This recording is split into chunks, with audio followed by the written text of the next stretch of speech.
Sports. We are Baltimore. We are Ohio.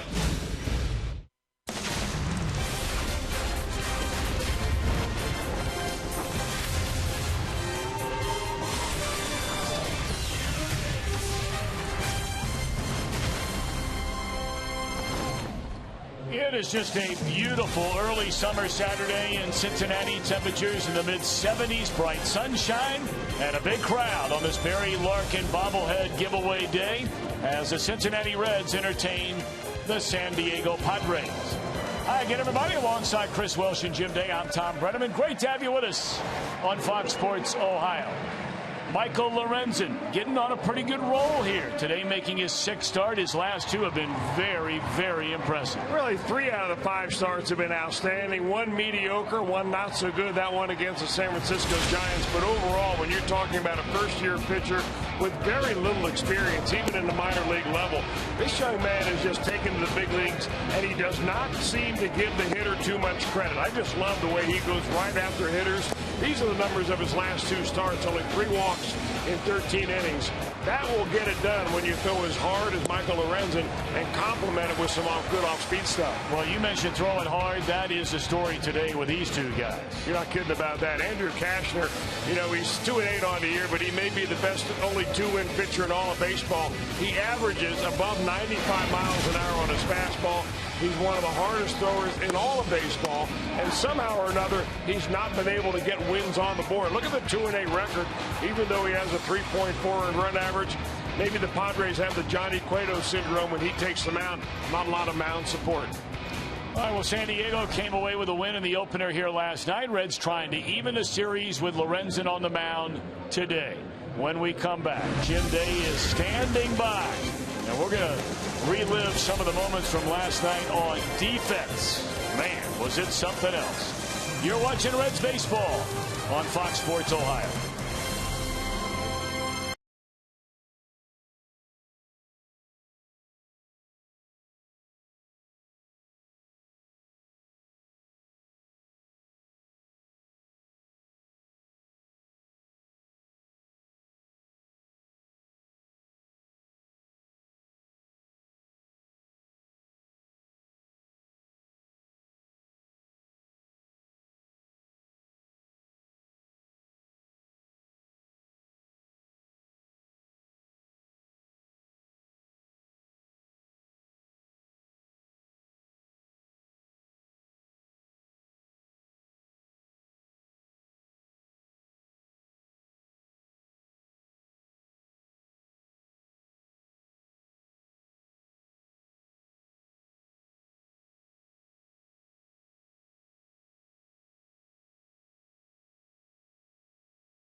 Network. Stay close to CincinnatiUSA.com.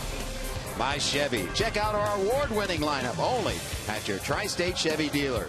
And by Skyline Chili. Feeling good? It's Skyline time. Much better weather for our game today. Don't have to worry about any storms moving through. We'll see temperatures that are in the mid to upper 70s.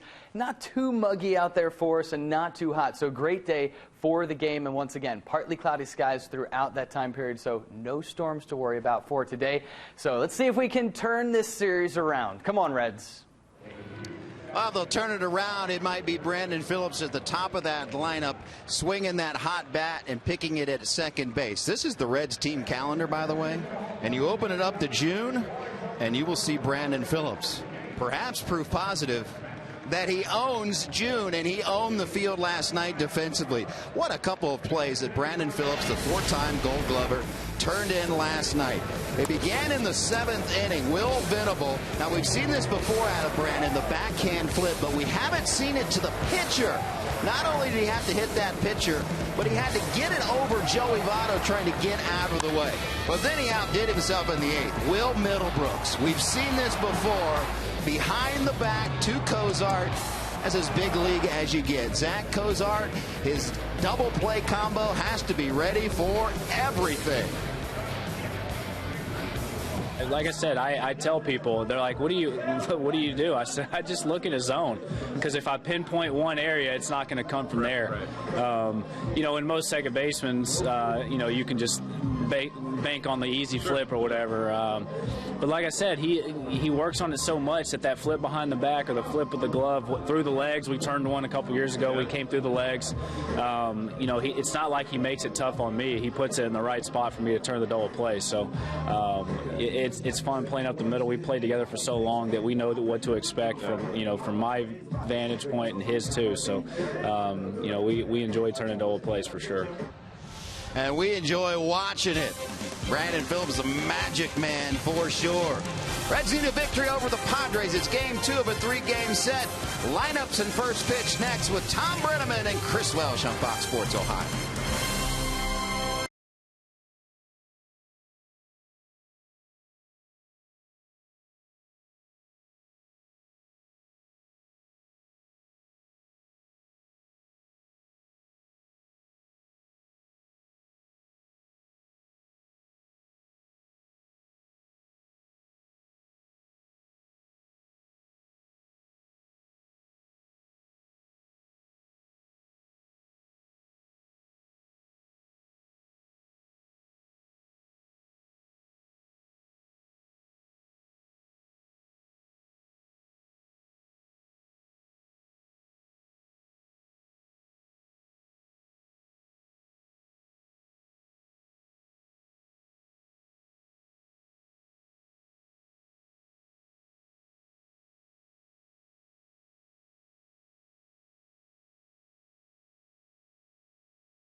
Taking the field wearing their military camouflage uniforms on this Saturday. Jim Day will have more on a great story that took place just moments ago in a short while from now.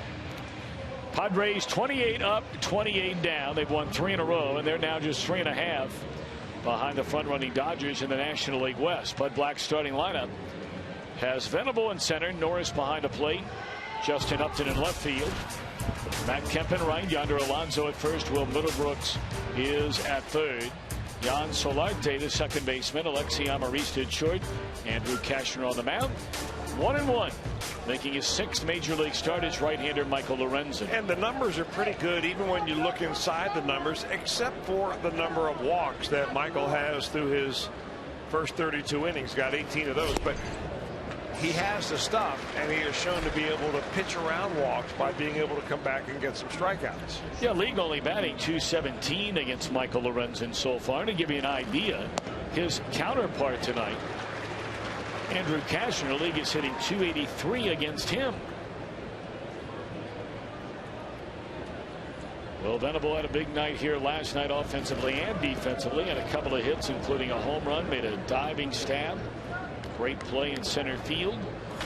As we mentioned yesterday, and half through the years, Venable, a 2 sports star during his days at Princeton University. Starting guard on the basketball team and a star on the baseball team. 1-2 pitch. We'll do it again.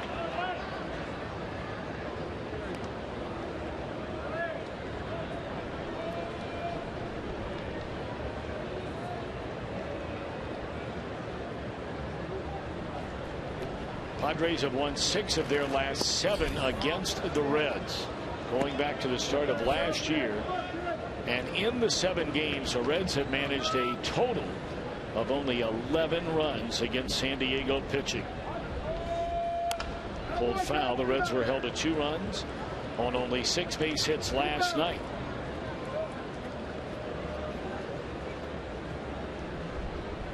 That's getting off the start of the game just the way you want to do it.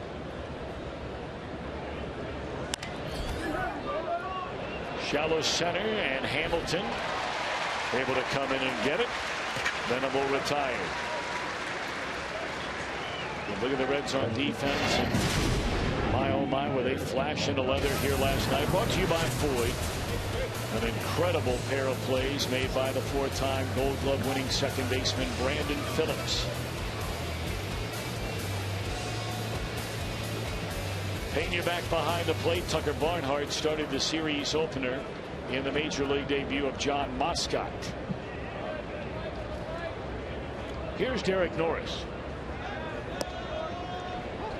Norris clubbed his 6th home run of the year last night. He was on base twice, scored a couple of runs. 35 runs batted in for Derek Norris. He looks to be on his way to the All-Star game right here in Cincinnati, if over the next couple of weeks he can continue to do what he's been doing. He's having an excellent season.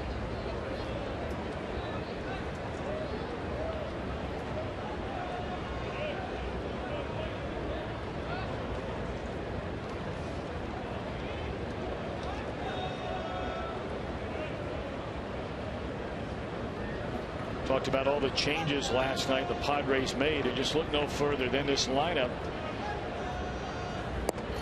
We're starting with Norris, followed by Upton, then Kemp. 2 batters later, Middlebrooks. All off-season acquisitions made for Bud Black. And you wonder if maybe the reason that they've gotten off to a slow start the first couple of months is the fact that they never really played with each other before. I mean, you couldn't be more contrasting. That's a pitch outside that Norris did not like, but Michael Lorenzen gets his first strikeout. I mean, after all, when you throw a team together at the last minute, and just because they have individual good grades and they grade out on the scouting scale and so on, and they're good acquisitions on paper, it doesn't mean when you put them together they're going to mesh. I mean, when you compare that to the Reds, their core has been together longer than any other team in the National League. Not sure which way is the right way, but Padres are trying. Well, it's a great question. It's a very interesting question, which can be debated, you know, on and on and on and on about what is the way to do it.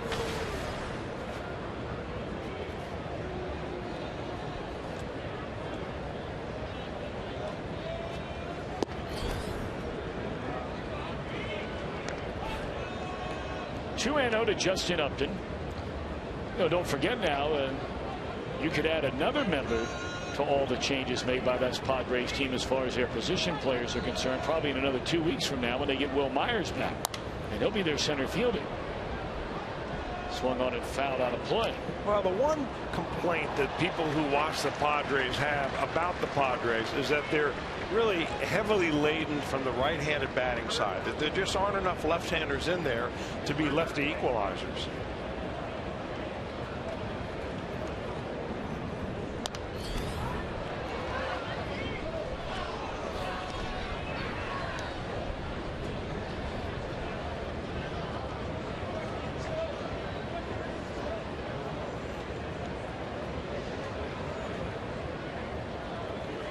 Lorenzen a strike away from a perfect opening inning.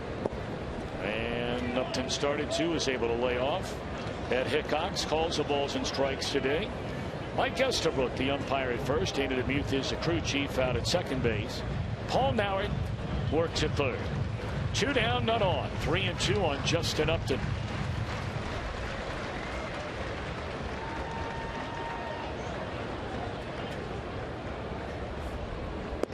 Ball 4, and it's a 2-out walk. Now we showed you that batters are 0 for without a hit against Michael Lorenzen in the first inning of his starts this year.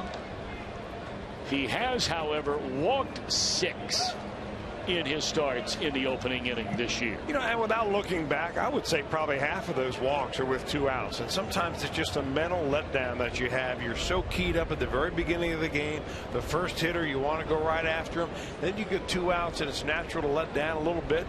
And he just didn't go after Upton the way he did go after Norris and Venable.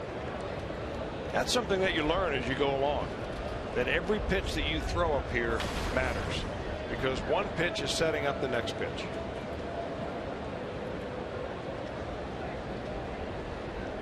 Here's Matt Kemp,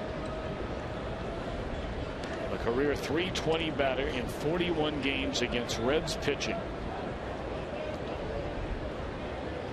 He had an outstanding month of April this year, hitting nearly .330. He has hit under .190 in the month of May. And here Kemp, one of the real power bats for so many years as a member of the Los Angeles Dodgers, has only hit 1 home run so far this year playing in San Diego. And that home run was at Wrigley Field against the Cubs in the 3rd week of April. Well, remember that this was a guy in 2011. I mean, he may have been the best player in all of baseball, where he hit .324 and had 39 home runs that year. He just doesn't look like the same guy. Now, I know he's had a lot of injuries along the way, but he patrolled center field as well as anybody in baseball. He drove in 126 that year. I mean, a feared hitter. He took a lot of walks. On base percentage at the end of the year, just a tick under 400.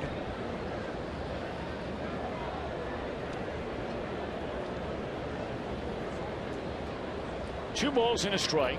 Keep an eye on Upton over there. He is a perfect 11 of 11 in stolen base attempts. There's a bouncer down to Frazier. He'll go the short way, and that's all. A walk, no damage done. Reds are coming to bat in the bottom of the 1st inning of a scoreless game.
losses. A starting lineup which reads as follows, presented by Meyer.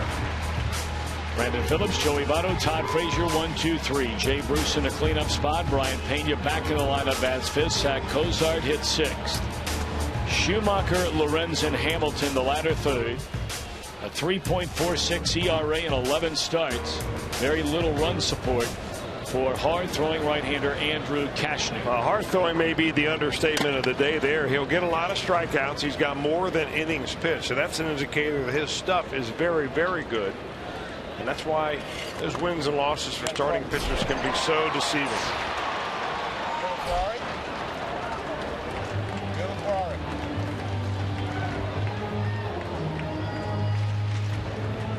Brandon Phillips rolling right now. Comes in at 311, was 1 for 3, also drew a walk in the game last night. 3 home runs, 25 runs batted in for Brandon Phillips. And no matter where the Reds ask him to bat in the batting order, he just keeps his mouth shut and gets the job done. Bangs one into center field, a base hit. I mean, everything he hits is a hard shot somewhere. Even the foul ball was hit very sharply, just fouled down the left field line. He goes right back through the box with this one. But Jim Day said it early on, that, you know, at the very beginning of the show, Tom, how he has owned the month of June. I wonder who designed the Reds team calendar this year, because he's featured in June, of course. Jim Day brought that up earlier, but I mean, did we employ a modern day Edgar Casey or Gene Dixon to put the calendar together? I got to tell you, I think it really falls into the hands of those of sabermetrics. I think the Reds baseball operations people, the analytical side, knew that Brandon Phillips is a June kind of guy.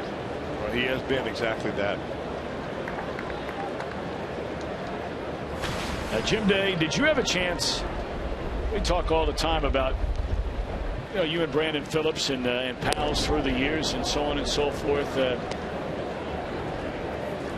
Is he even amazed sometimes at some of the plays he makes, like the 1 or 2 we saw here last night? Not the most humble guy at times. He has called himself the Magic Man before. I'm a magician out there. So, no, he doesn't. He knows he's good. He'll let anyone know that he's good. And if you can back it up, you can back it up. I'm good with it. It's exactly right. It ain't bragging if you're telling the truth. Joey thought about it, lays off, 2 balls and 2 strikes.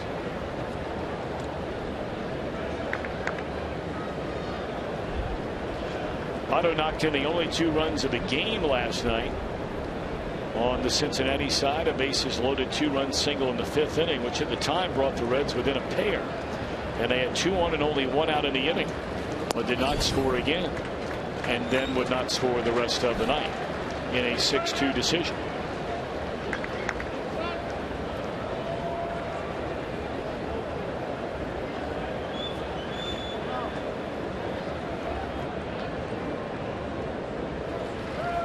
Phillips running, it is ball 4.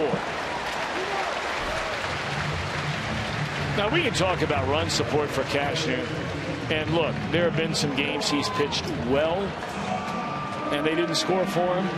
There have also been a handful of starts where he hasn't pitched very well. Well, his last start was one of the more peculiar starts you'd ever seen, where he struck out 12 batters in 5 innings, did not walk anybody, and gave up 12 hits. So, or 11 hits, I think, is what he gave up. And it was just one of those really oddball statistical games.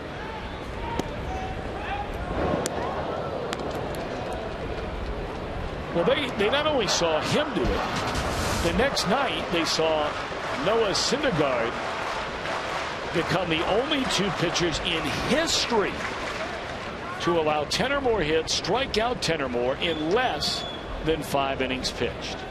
Think about that. In the history of baseball, and you see something done back-to-back nights. Venable to the wall. Cannot get it. Right on the heels of Phillips is Votto. They're waving them both around. One behind the other. 2-0.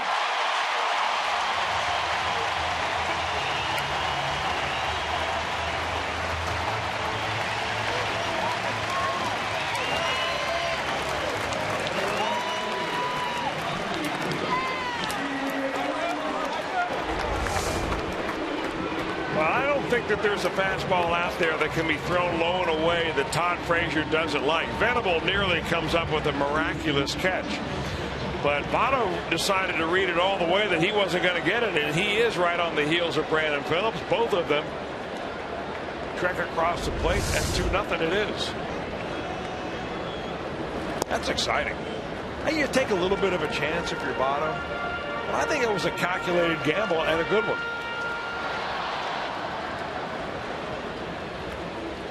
So a good start for the Redlegs. Single, walk, 2-run double, and here's Jay Bruce.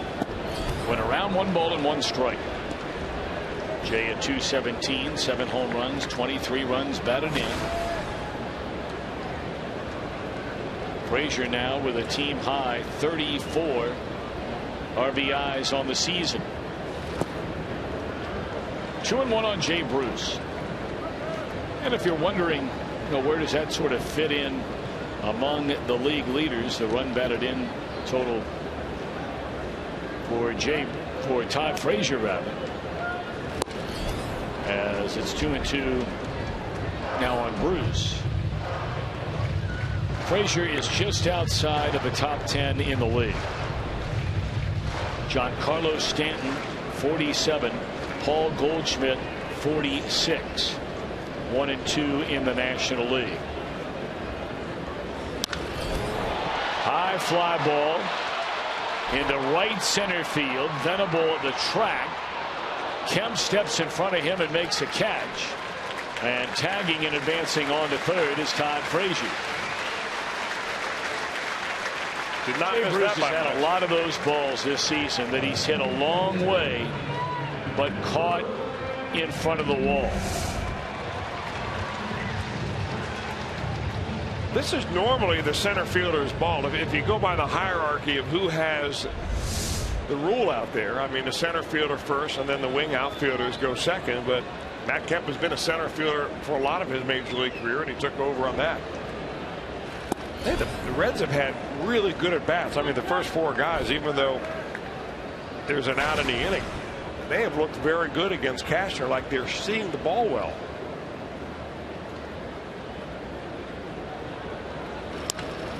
And they're still seeing it well. Pena hooks one down the right field line. This will be a double to drive in Todd Frazier. 3-0 Cincinnati.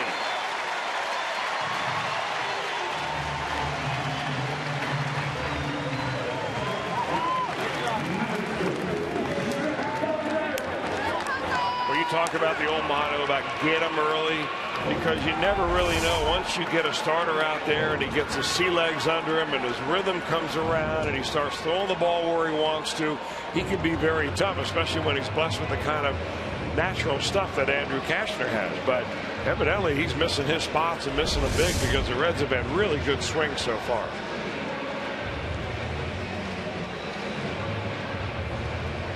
Cashner is one of those guys, Chris, and you can dive into all the different stats and the numbers, but something though just doesn't add up. A 3.4 ERA, but the league is hitting .283 against you, and you've given up 10 home runs, and you're pitching half the time, and borderline 2/3 of the time when all the games you're playing inside the division. And we've chronicled many times that National League West is certainly very much a pitcher's division in relation to the ballparks and how they play outside, of course, of Denver. But something just doesn't add up. I was talking to their batting coach, Mark Kotsay, today about that, and he said, our ballpark, now that they brought the fences in, they put a big scoreboard in left field, and it's blocked a lot of the wind that normally held a lot of balls up, so it's playing a lot fairer now than it ever has before from a hitting standpoint. But that's no excuse really for Cashner. But I think, Tom, what you're seeing though with a guy like Cashner is the difference between being able to throw 95 and 96. But if you look like you throw exactly 95 or 96 and you throw exactly that speed, that's hittable. He has to have a little bit of deception. That's where the radar gun can do you wrong. And Cashner had the radar gun following him throughout his entire amateur career. I mean, he was drafted 4 times overall, First by the Braves out of high school, then by the Rockies out of junior college, by the Cubs in 2007. Did not sign any of those contracts, and then eventually in the first round in 2008 by the Cubs, and that's where he signed a deal.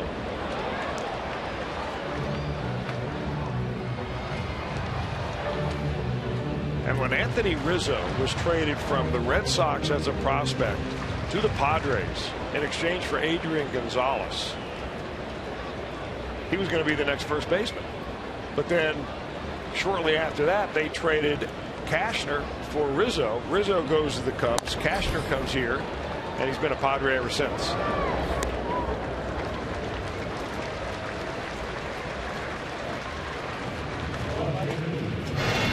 Cozart becomes his second out of the inning. We look at the Padres on defense, presented by Ford. The only change from their lineup last night, outside of the pitcher, of course, is Solarte in at second base, replacing Spangenberg.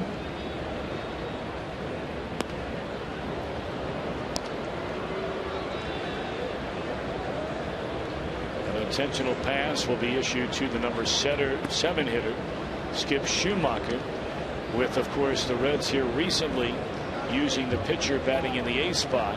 So next will be Michael Lorenzen.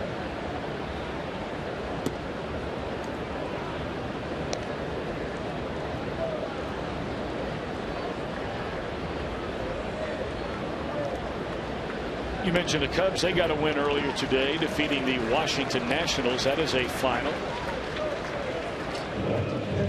4-2 at Nationals Park. A lot of afternoon games around the major leagues, and as the day rolls along, we'll keep you up to date.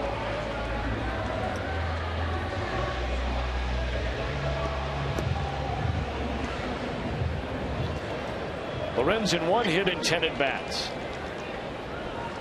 Reds have scored 3 here in the opening inning against Cashner, and not finished quite yet. Runners on the corners with 2 away. That's good cut. But that's high gas at 95.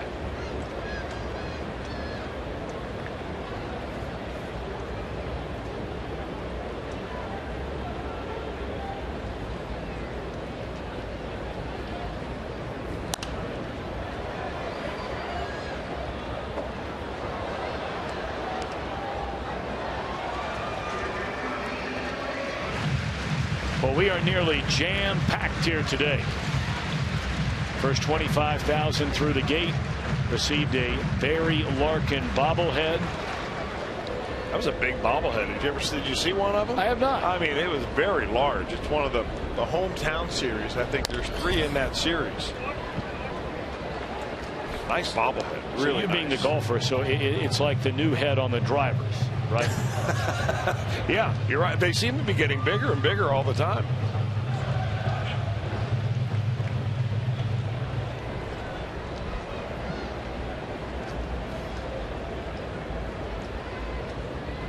Oh, and 2 on Lorenzen. Runners at first and third with 2 outs. Runner goes first to second. And a throw down there. And out at second base is Schumacher. So the pitcher will lead off the next inning. But the Reds get 3. Todd Frazier nearly left the yard. A 2-run double. RBI double by Pena. Good start for the Redlegs on this Saturday.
MLB.com at Backed. Get up to the moment at any moment. In-game highlights, live look-ins, StatCast, and so much more. Get MLB.com at Backed for your smartphone or tablet. It was a rather peculiar ending to that bottom of the first inning with a pitcher at the plate, down 2 strikes in the count, and Schumacher thrown out trying to steal second base. And really the basic rule you're talking about, Tom, unwritten but in baseball for a long time, is you'd rather never have the pitcher lead off, even if he's a good hitting pitcher like Michael Lorenzen. So you have a chance there to maybe continue the inning, maybe not, but now you've got the pitcher leading off the next inning after they throw him out at second base.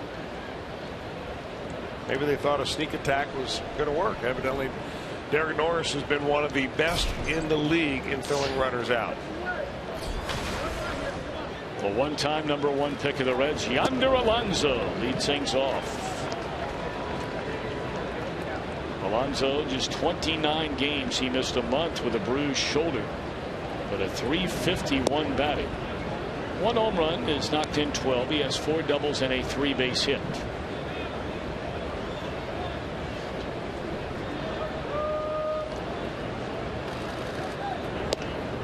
Here you told a story again last night, a number of stories about Yonder when he was here, and of course his upbringing in Miami. And he told me today around the batting cage that his mom and dad are in Miami watching our feed as he comes into Cincinnati to play against the Reds. Yeah.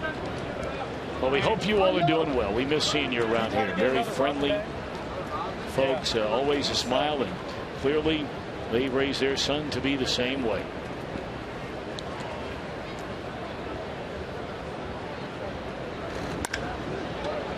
Guy can hit. He's got that down pretty well.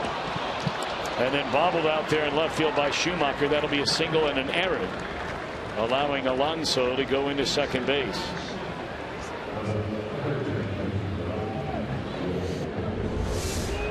This is a Sean Casey stroke right here. 3-1 count. You know, a lot of guys are up there looking for something to drive, maybe pull, hit one out of the ballpark. Lorenzen throws a lone away, and Yonder Alonso essentially takes what he's been given and a single to left field. That on base percentage for Alonso is up over .440, closing in on .450 after that base hit.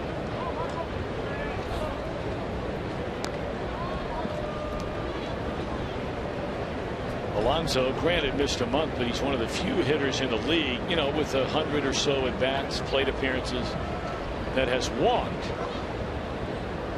more times than he struck out. Those guys are few and far between. Now, whether or not he'll end up there at the end of the year, that remains to be seen. But that's pretty impressive. That's an Albert Pujols stat. He was always a guy that was either right there or on the cusp of that. Votto oftentimes has been around there too. Not so much this year for Votto, but those are the guys, though, that really, I guess you describe them as grinders, because you know they're going to take a walk, and they just keep putting the ball in play on you.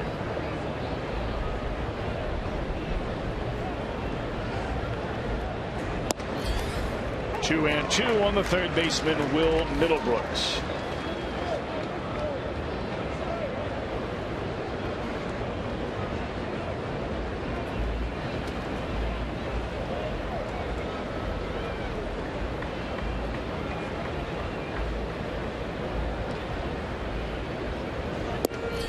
Oh boy, that was close. Even a flinch by Ed Hickox.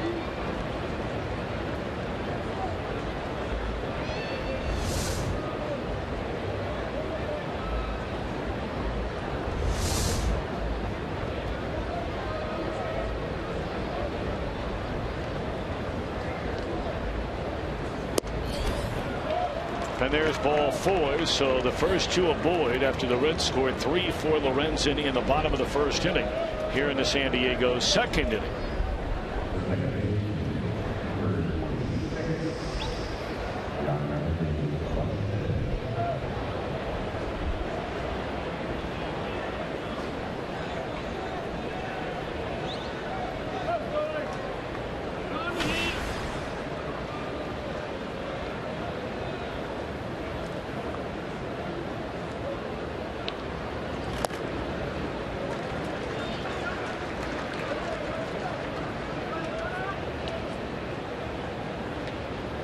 0-1 to Yan Solarte. 256 hitter, 24 runs batted in, which is not a bad total for a guy batting near the bottom of the lineup.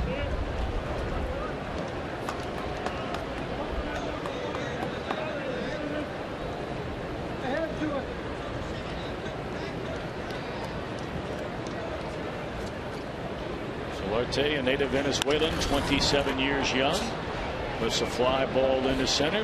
Hamilton prepares for the throw. Here comes the runner, cut off, and they have the runner caught in a rundown, and that is a double play. Well, that is just terrible base running by San Diego, especially by Middlebrooks. Well, I think, Tom, what he was counting on was that throw going uncut all the way to third. After all, it was a very shallow ball. I was a little surprised that Alonso was going to third anyway. But that's just a heads-up play by the Reds defensively. I think that Middlebrooks was just taking a gamble, and it didn't pay off.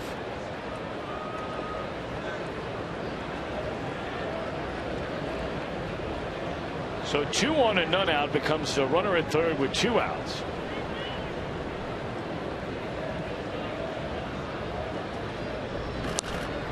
Swinging a foul ball out of play. You know, you were talking about Albert Pujols and, you know, the season after season, so many of those where he would walk more frequently than he would strike out. No one had the power numbers that the former Reds great Ted Kluszewski had. Yeah. When you break it down to that category, Kluszewski in his career in almost 6,000 at bats. Now think about this for a minute. There are players in baseball falling out of bed that are striking out 120 times a year in 550, 600 plate appearances. Kluszewski in almost 6,000 at bats struck out a total, as the count now goes to 2-2.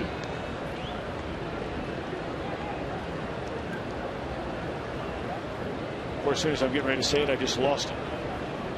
I'll find it here in a minute. It's mind-boggling. He struck out a total of 365 times. That is strike 3, and they need to throw down to first. Pena will do so, and the inning is over. Good work by Lorenzen. First 2 on, no one scores. Reds lead after an inning and a half, 3-0.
One brought to you by Elk & Elk. The Reds scored 3 in the bottom of the first inning, and the 3 runs in the first matches the most that they have scored in any first inning so far here in 2015.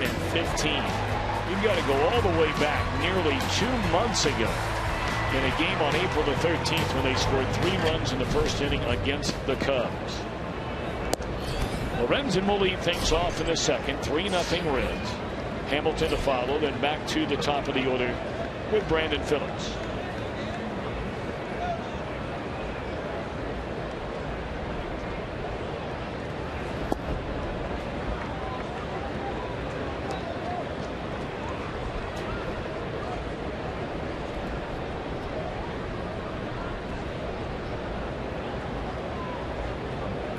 On Lorenzen. Shows bunt again, pulls the bat away, 2 balls and a strike.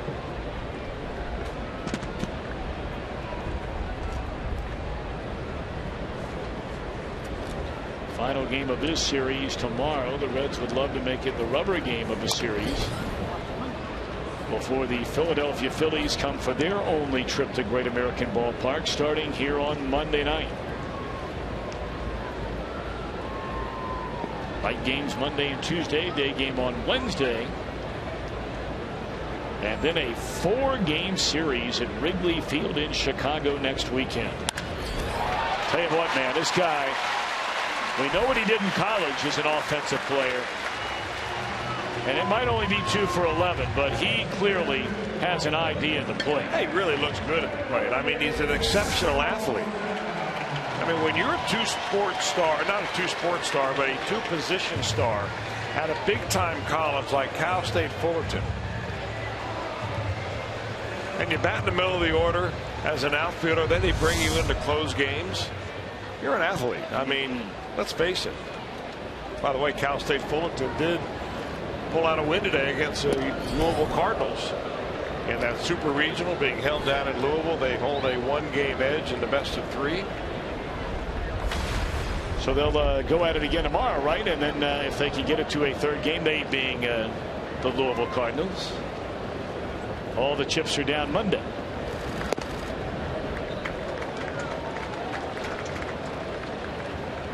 It's an interesting game we had on earlier where Missouri State, and one of their big stars is the son of Cardinals manager Mike Matheny, taking on Arkansas. And Arkansas is a home team despite the fact that Missouri State is ranked 8th in the country. And of course Arkansas is led by the SEC Player of the Year, the pride of Madeira High School, Andrew Benintendi. He is one of the 4 finalists for the Golden Spikes Award. And there's ball 4 to Billy Hamilton. Boy, Cashner just setting himself up for one big inning after another. Exactly the way it happened to start the first inning. Phillips singled, Votto walked, now Lorenzen has singled, and Hamilton has walked.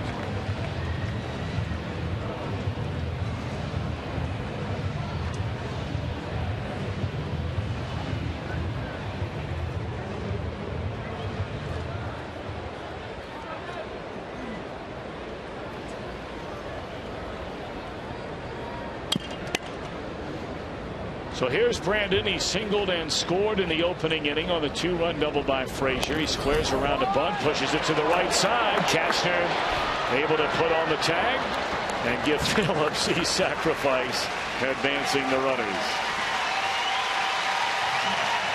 I know Brandon Phillips, you know what he teaches you? He teaches you that it's okay to have fun while you're playing baseball. Yes, sir. It's not, it's a business, yes. There's a lot on the line. There's money changing hands. But this guy puts a uniform on and he plays it like a kid. I love it.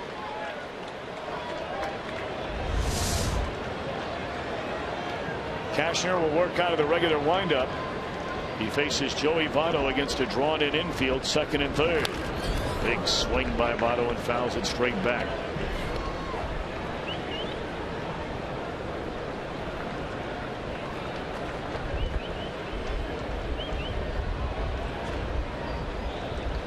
Cashner, a big deep breath, a glance at Lorenzen, and a breaking ball misses low and into Votto. 1 ball and 1 strike. Joey walked and scored all the way from first on that double by Frazier an inning ago. Lorenzen started the inning with a hit. Hamilton a walk, a sacrifice to advance the runners by Phillips, and here's Votto, a 1-1 count. They got to throw to the plate. And Lorenzen is out.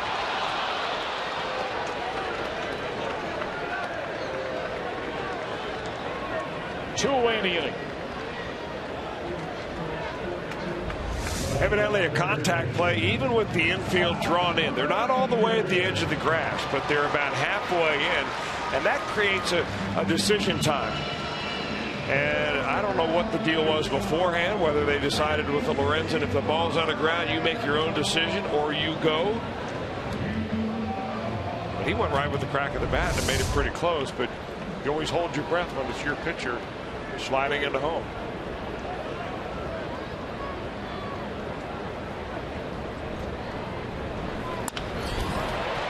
Frazier lines one at Upton in left field, and that will end the inning. That one got in on him a little bit. So the Reds miss a chance and lead at the end of 2, 3-0.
Wearing the camo jerseys again today. It's another military appreciation day on the 71st anniversary of the D-Day invasion of Normandy. A very special moment just happened here at Great American Ballpark, and a very special moment before the game as two World War II vets who happened to be brothers threw out the ceremonial first pitch. Jim Kimmerly threw out the pitch to his brother. Jim resides in Manchester, Ohio. He served in World War II with the U.S. Navy and is a Pearl Harbor survivor. He threw it out to his brother Ross Kimmerly, who's the hometown hero today. He resides in Withamsville, Ohio. He served in World War II with the U.S. Navy and was part of that D-Day invasion of Normandy 71 years ago today. Now, their mother, Perlino, was a 5-star mother. She had 5 children that served in World War II, and all 5 of them made it home safely. I was able to meet those gentlemen before the game, and it is always my honor to shake their hand and thank them for their service. And one thing we talked about was a different world back then. None of them knew when the war happened until they got home whether their siblings survived. So imagine not only going through it, but not knowing if your brothers are making it through as well. Those two gentlemen are here, and we salute them with all our hearts. Boy, do we ever. This crowd, a thunderous ovation for those men in between innings. June the 6th, 1944. 160,000 Allied troops landed along a 50-mile stretch of a heavily fortified French coastline to fight the Nazis on the beaches of Normandy. General Dwight D. Eisenhower called the operation a crusade, which we will accept nothing less than full victory. Over 5,000 ships 13,000 aircraft supported the D-Day invasion. And by day's end, the Allied forces had gained a foothold in continental Europe. And on that day, more than 9,000 Allied soldiers were killed or wounded.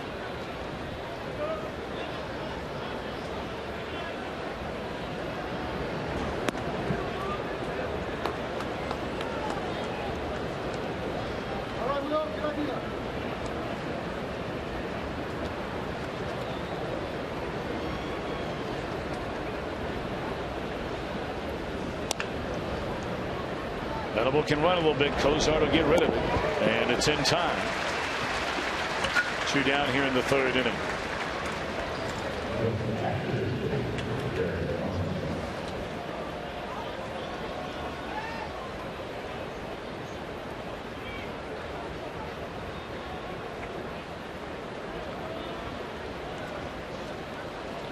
Three runs, 4 hits for the Reds. They've left 3 on base, no runs, 1 hit for San Diego. The Padres have stranded 1 in each of the first 2 innings. And here's Norris, who is called out on strikes.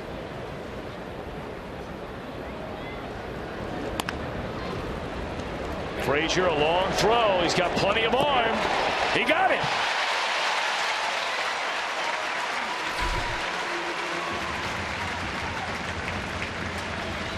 Okay, Norris gets down that line pretty well. Made this very close.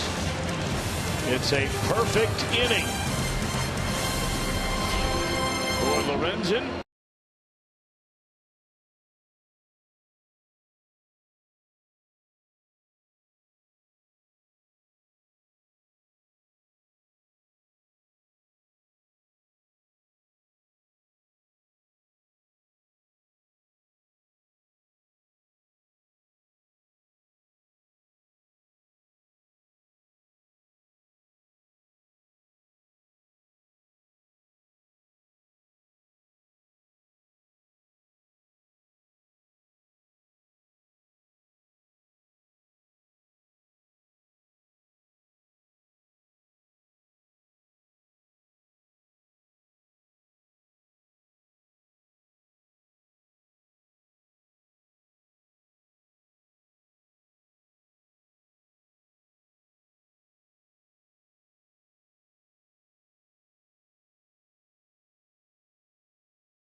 In Game 2 of the NBA Finals, the Cavaliers trying to even a series against Golden State. Cavaliers Live begins at 7 o'clock to get you ready for the game and then turn back after the game for the most comprehensive highlights, analysis, and extensive interviews before and after each of the NBA Final games. It's Cavs Alive right here on Fox Sports Ohio. They really do a great job covering the Cavaliers, the whole cast of characters they have up there in Cleveland. Been with them all year long.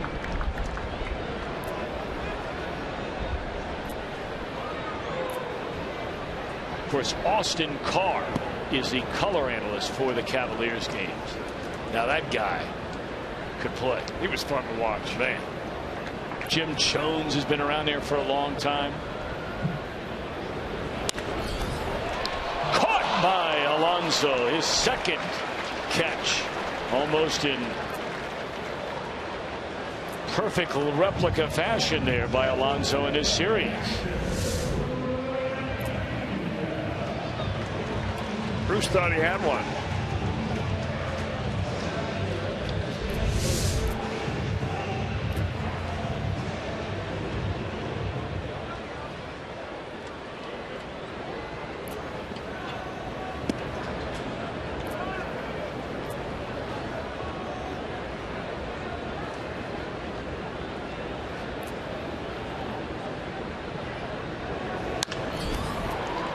Line into left field, and quickly 2 are out. A liner by Bruce, a sinking liner by Pena. Here comes Cozart.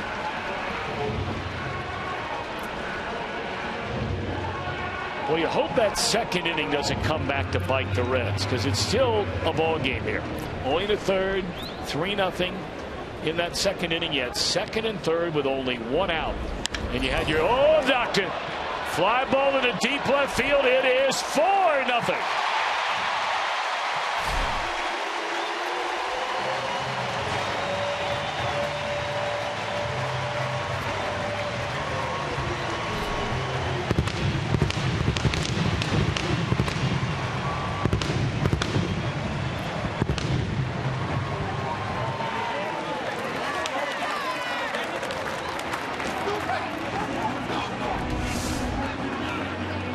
Well, maybe the second inning won't be as big a deal when you get guys swinging the bat like Zack Cozart. He jumped all over that fastball, and you're right about Cashner giving up home runs. That is number 11 on the year given up for Cashner. He gave up 7 all of last year. Of course, he only had 19 starts, but he had 26 starts the year before, and he gave up 12. In fact, when he was in the minor leagues with the Reds, or with the Cubs, that is, through his 3 minor league seasons in the Cubs organization, he gave up a total of 3 home runs. But the dinger ball is getting him this year.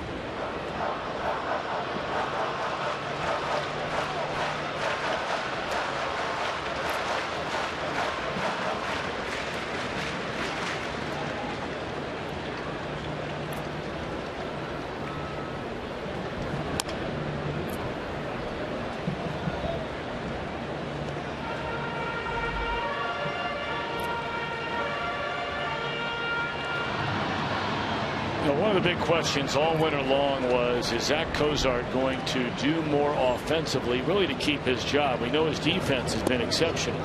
There's strike 3 to Schumacher. So far, it's been a very good couple of months for Zack Cozart. Sitting on 7 home runs, now 23 runs batted in, and his home run in the Reds' third makes it a 4-0 lead.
Destination this Sunday and every Sunday as part of Family Sundays. Kids 14 and younger receive a J. Bruce poster presented by PNC Bank. And you can take advantage of special family ticket offers, enjoy live mascot races. We have face painters, lots of games and more for the kids. A great family day. Log on to Reds.com/family. A lot of families enjoying this spectacular weather Saturday in Cincinnati. Temperatures in the mid-70s, low humidity. In the sunshine, it's warming up a little bit. but not one of those days where you're just sitting there sweating all day. It's very, very nice.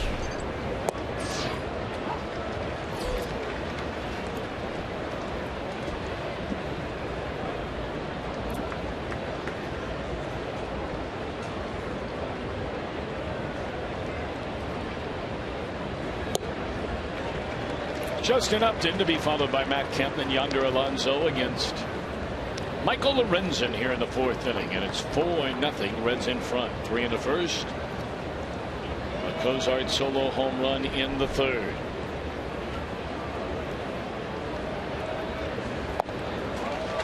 Well, the bottom fell out of that pitch, and that is the 4th strikeout for Lorenzen. They're not getting good looks at Lorenzen at all. You can just tell by watching the hitters and how they react to pitches. Right now, they're behind on the fastball. They're ahead on the breaking ball. I'm not even sure that Upton saw that breaking ball at all. I mean, he's a basic 3-pitch pitcher. He does throw both types of fastballs, which now gives him an extra pitch. I mean, a 2-seam fastball and a 4-seam. But he just uses his legs well. If you look at him in the middle of his delivery, when he lifts his left leg up, he has a little bit of a bounce off of his back leg and then pushes off the rubber. And that is what gives him a little extra boost in that fastball.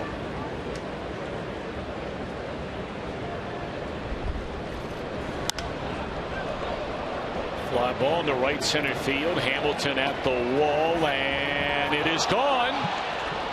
Kemp hits his first home run in a month and a half, and only his 2nd of the year, and that makes it a 4-1 Reds lead. Now that's a Matt Kemp Cincinnati home run, because he comes in here and just tears up Reds pitching, as always. It doesn't matter what uniform he's been wearing. But that shows this ballpark playing a little bit on the smaller side than it did in the month of April, when it was cool, the ball not carrying. This looked like a regular fly ball that just kept going and going.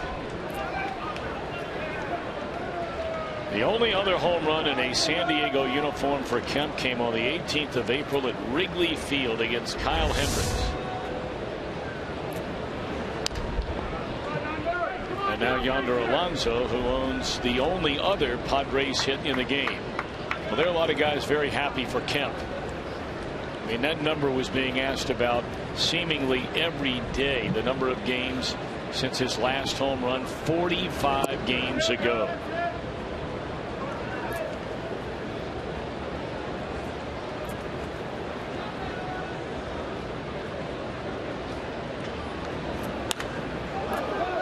And there's a rocket by Yonder Alonso. He's 2 for 2.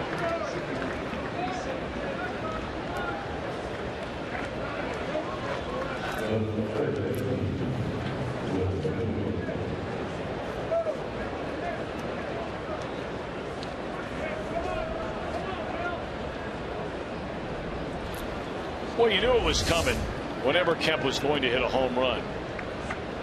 Everybody just ignored him. So he said, all right, I'll get my high fives in anyway.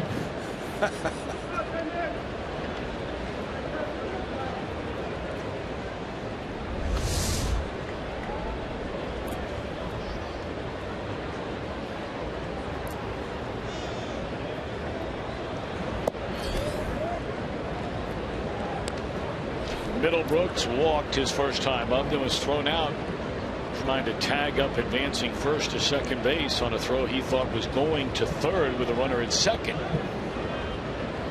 Cozart cut the throw off, threw to Brandon Phillips, who tagged down Middlebrooks 10 feet from the second base bag.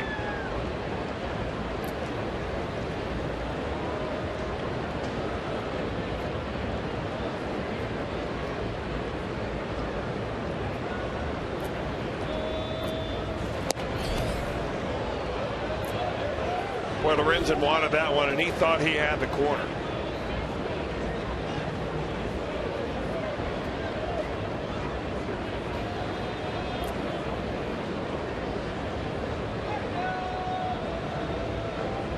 Two and one to Middlebrooks. And there's a strike to even the count. I'll tell you, you know, this young man throws everything out of the same arm slot.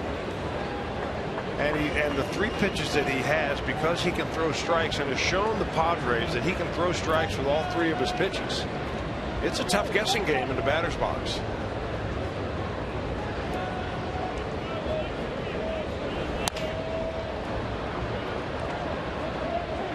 And really not only throw strikes. I mean, you have to throw quality strikes. You can't throw it 95 down the middle. I mean, Cashner has proven that point today. One of the hardest throwers in the league, and the Reds have turned him around here in the first 3 innings.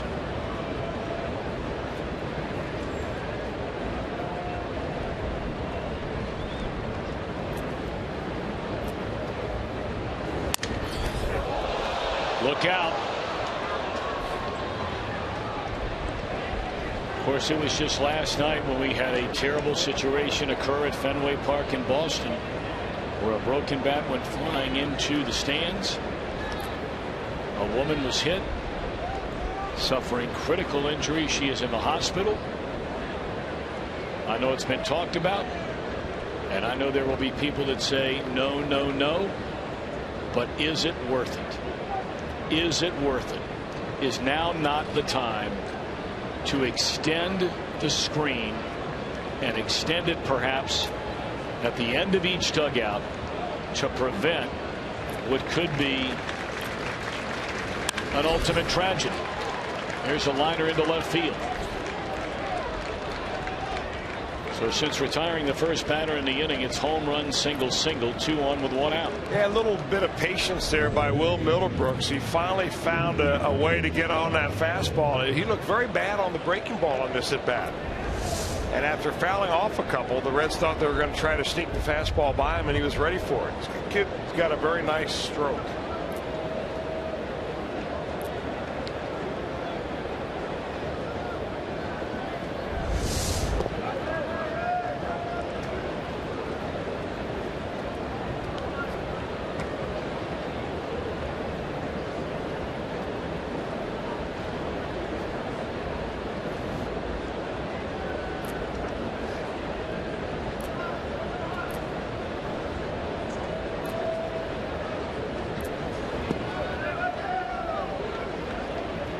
Try to go change up away, hoping that Solarte will just roll over the top of it.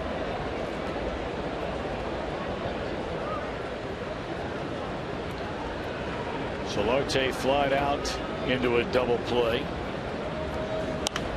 And this one straight up in the air. This one will bring freezing rain with it. Frazier able to squeeze it tightly in front of the mound, and that's out number 2. Infield fly either way.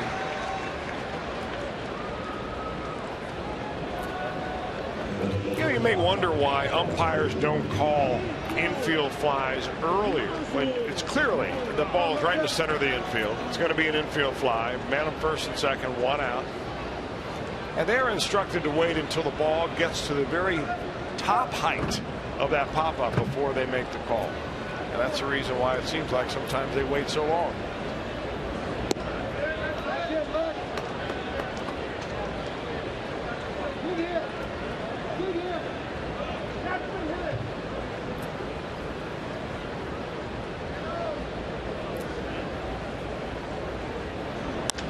Ground ball to short. Cozart the force out at second, and that will do it. So a good recovery by Lorenzen after 3 straight hits, one of them a home run by Kemp. Middle of the 4th, 4-1 Reds in front.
by your local Ford dealer. Ford, go further. By Meyer, find more for a healthier you at Meyer. And by Cincinnati Children's, ranking 3rd in the country on the U.S. News and World Report's best children's hospitals in America. Big Bunbury Music Festival going on downtown this weekend. Tens of thousands along the riverfront. You're going to be heading down there today. Well, we were thinking about it after the game, depending on how long the game goes and so on. They've got some big name acts coming in. David Brothers tonight. At the very end. Snoop Dogg tomorrow, I think, at the very end. I know you'll probably be in line for that one. Probably not. Come on. Everybody loves Snoop Dogg. The Old Crow Medicine Show, that's right. Coming in tonight. It's a kind of music festival that really puts the city of Cincinnati on the map. Yep. The Decemberists are there today. Casey Musgraves. Yeah, they were lined up this morning, yesterday afternoon to kick it off. Look at Lorenzen. We were talking about the way he swings the bat his first time up when he singled. And now he's 2 out of 2, just shoots it the other way. Well, he got a base hit in his first ever major league at bat. Very similar to this one. A hard shot to the right side that goes into right field. That's just a nice, relaxed swing.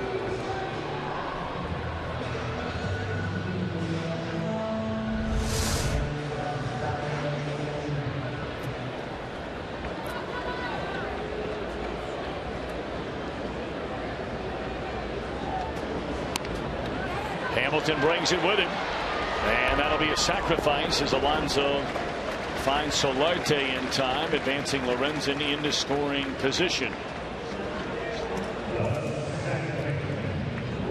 If a Reds player, it's a home run off the Toyota sign in right center today. Clarence Teagarden from Foster, Kentucky. Where is Foster, Kentucky, Chris? You know where that is? I think it's down not too far from Falmouth. Okay. And he would win that Tundra. Register for your chance to win in an upcoming game. To stop by your Cincinnati and or Northern Kentucky Toyota dealer.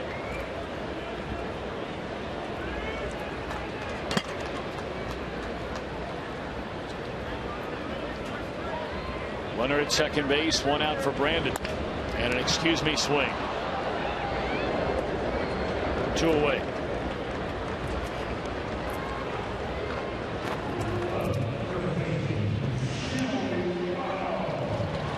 You know, we had Linda Antis on with Jim Day last night. One thing they did not mention, and it's certainly worth mentioning today about the different things going on in and around Cincinnati right now. There's so much happening. But up at that IMAX theater, over the old Union Terminal building, is the D-Day invasion film. And that one is misplayed in center by Venable. Lorenzen scores. Votto on his way to third, and he is in there sliding to make it 5-1 Reds.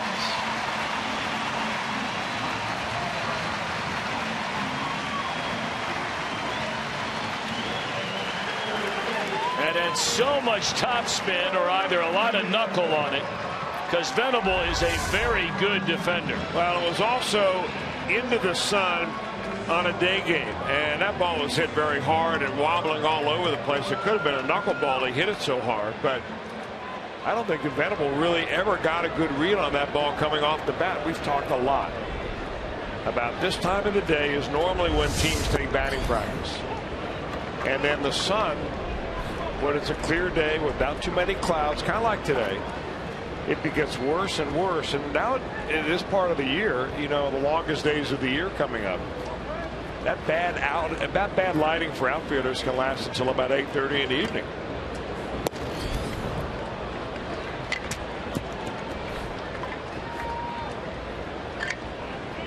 If it's going to happen, you might as well have it happen to the other team. Very well put.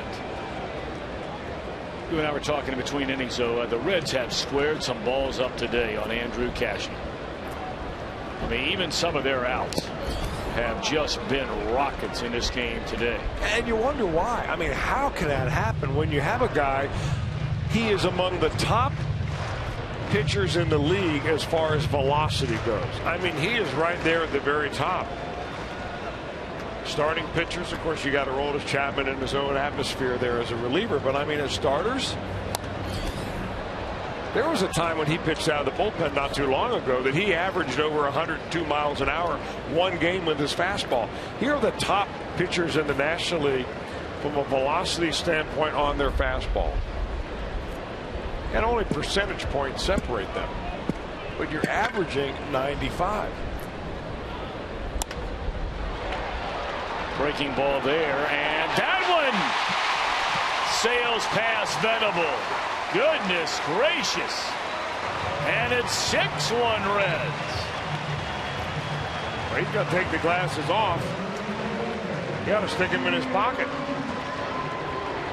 Or head back to the optometrist, because he's not seeing the ball coming off the bat at all. He broke in hard and then realized too late Todd Frazier's got too much power, and he just dropped it right over his head.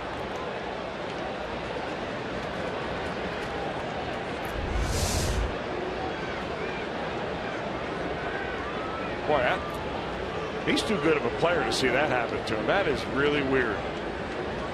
And now you see those sunglasses are sitting on top of the bill of his cap.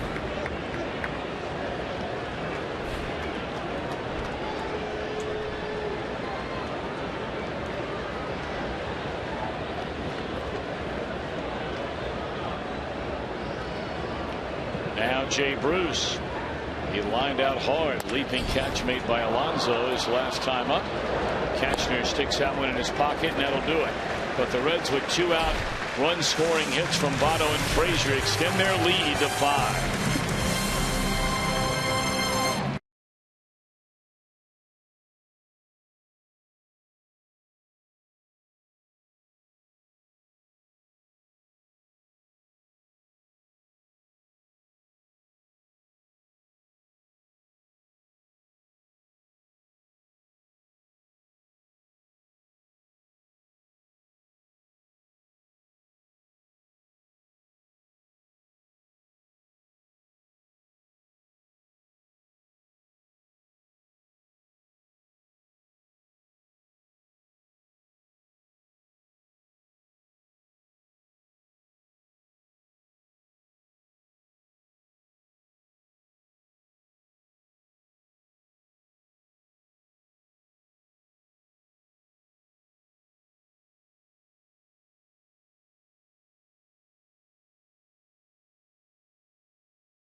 All-Star Sunday is July 12th.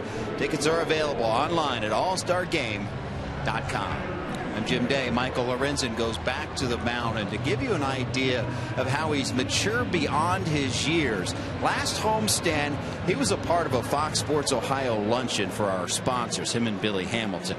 And I talked to him that day, and at that time, that's when Johnny Cueto was going through his elbow stiffness. And he didn't know whether or not he was going to pitch in the series against Colorado. He ended up pitching on that Sunday, but at the time didn't know.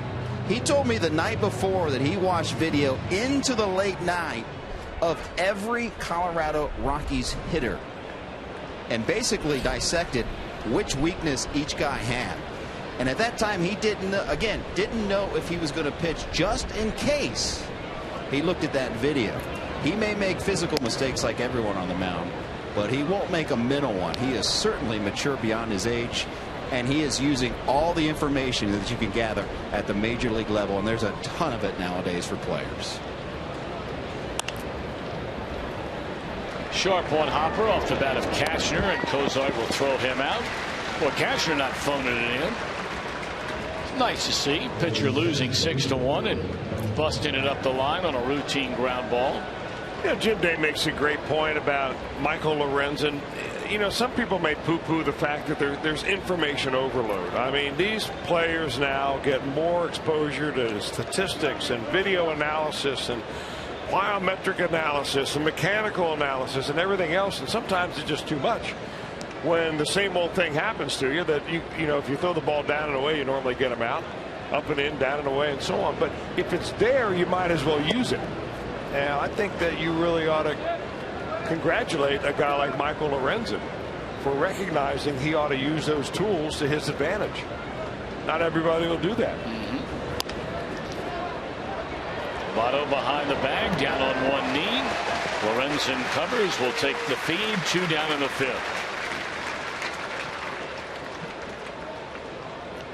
That'll bring up Derek Norris. He is our IGS Bringing the Energy, where he ranks among all National League catchers. And this is where we made the comment last night that despite the fact that he is 5th in the fan balloting, there is little doubt as to who should be the starting catcher for the National League All-Star team, at least right now. And that game, of course, July the 14th, right here in Cincinnati, OHIO.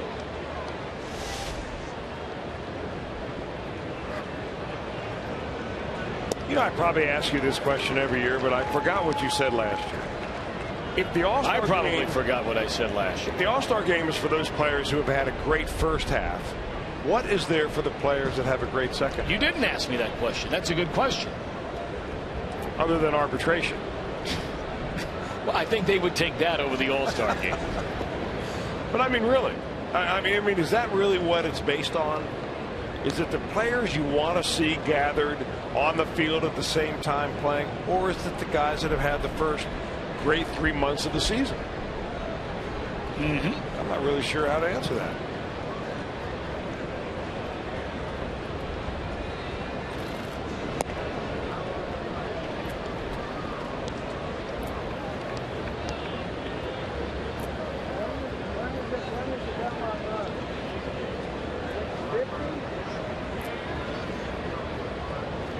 You know who would have a good answer for that?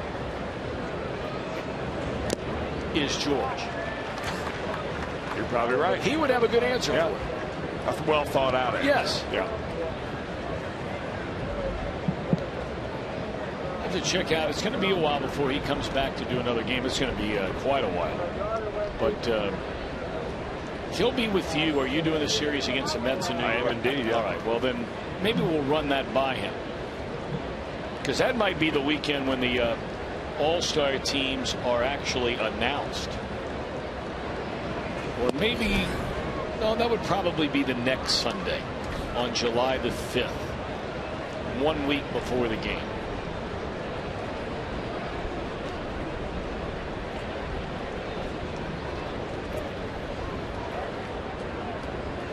Re-answer to Derek Norris. Ball 4. All right, but what about you? When you log on and you get your 35 votes on MLB to vote for your favorite All-Stars, and you sit there with Luke and do it. Maybe you don't do it, but I'm sure Luke is. He's big time into baseball. Yeah. I mean, do you base your votes based on the kind of a year a guy's having now, or because he's my favorite player, even though he plays for a different team? I think you get a little bit of both, don't you? Yeah, I think so. Is that the way you do it? Yeah, it is.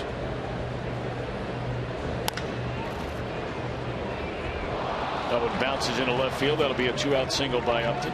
I don't think it really mattered whether it went in left field or not. I'm not so sure they're going to throw him out.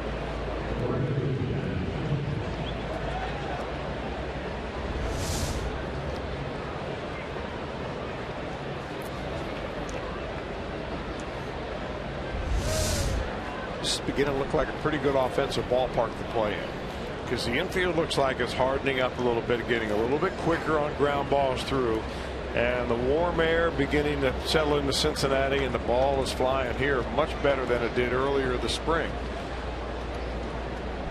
A lot of balls just died at the warning track.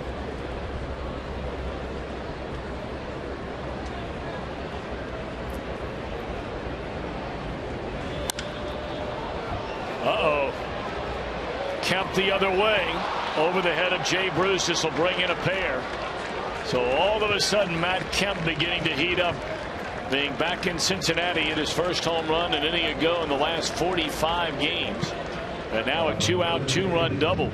All of this started something you touched on earlier, Chris, about a 2-out bases empty walk. It looks like Kemp barely hits this ball. In fact, I think Bruce thought that he barely hit this ball.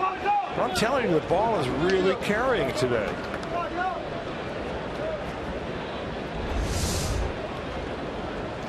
Of course, big man hit it.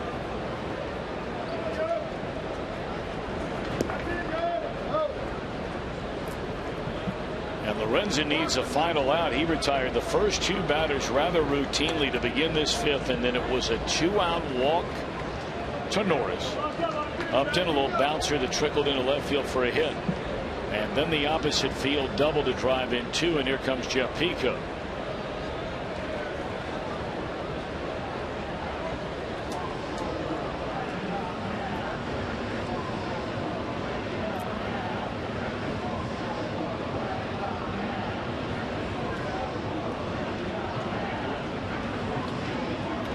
Well, the Reds are getting their bullpen started right now. That's Manny Parra, left-hander, who begins to throw.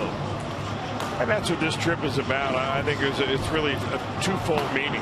One is you try to settle down Lorenzen a little bit. The other is you give your bullpen a few extra moments to crank it up. Of course, you've got Alonso now a left-hander, then Middlebrook's a right-hander, then Solarte and Amarista. Coming up, those are the guys who'll be batting left-handed later on. In the hole, Cozart will throw to Votto, and that is the final out in the 5th inning. A 2-run rally. The Padres played a pair. The Reds lead by 3.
They battle Australia at 6:30 on Fox Sports 1, and you can catch the Women's World Cup, all the tournament action, the entire tournament long on Fox, Fox Sports 1, Fox Sports 2, also streaming live on Fox Sports Go.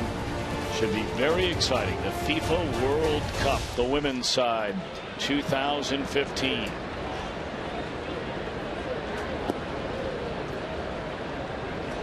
Reds with a 6-3 lead, but a long way to go in this one. Padres get to Lorenzen for a pair in the top of the inning to bring it from 6-1 to 6-3. Reds have Pena, Cozart, and Schumacher coming up.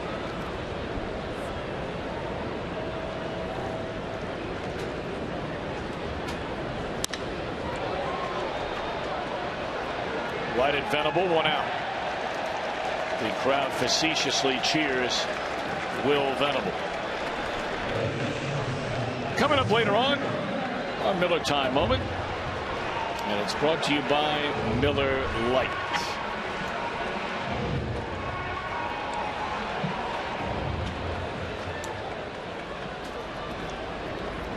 Cozart, 1 of 2, homered in the 3rd inning to the seats in left field. And that is the 11th home run in 71 innings surrendered by Andrew Cashner.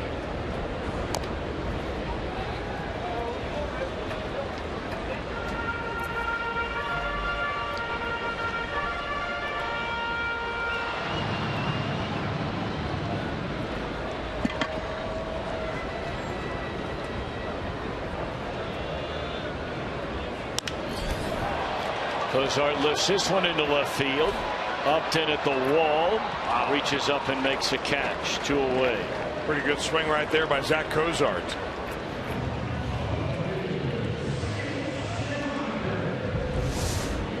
You know, just a high fastball, but I mean, considering the fastball that Cashner throws is averaging 95 miles an hour.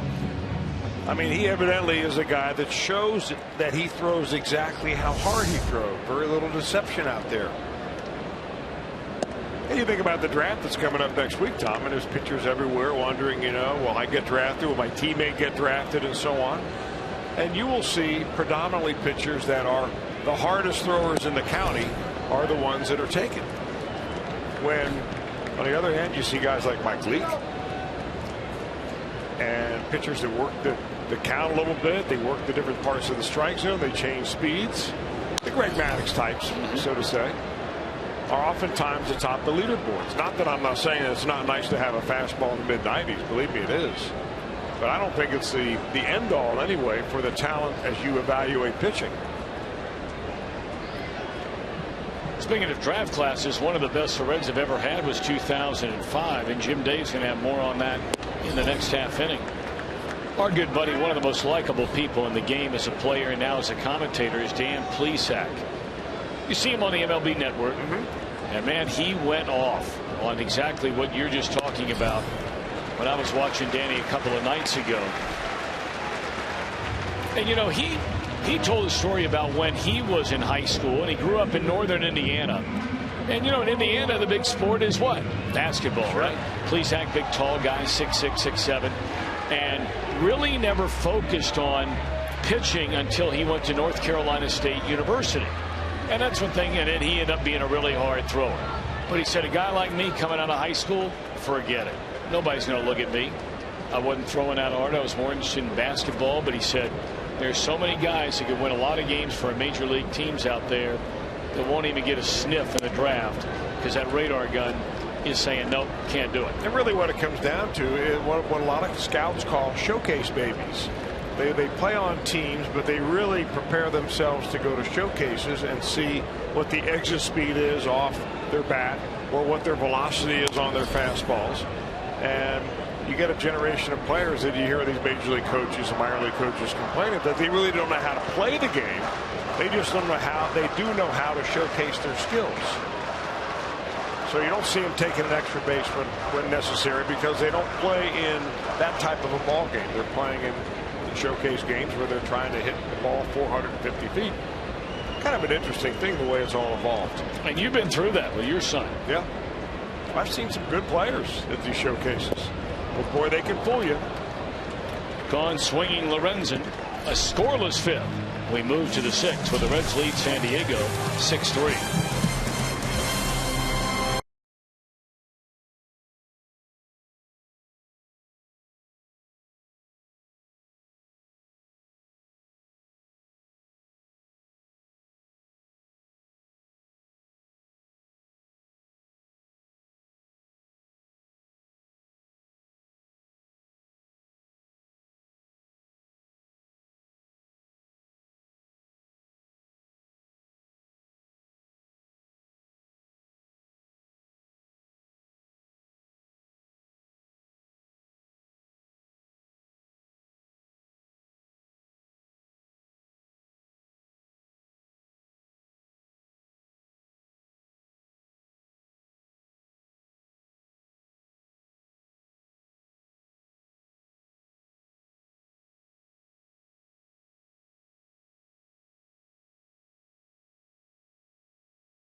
Sports Ohio.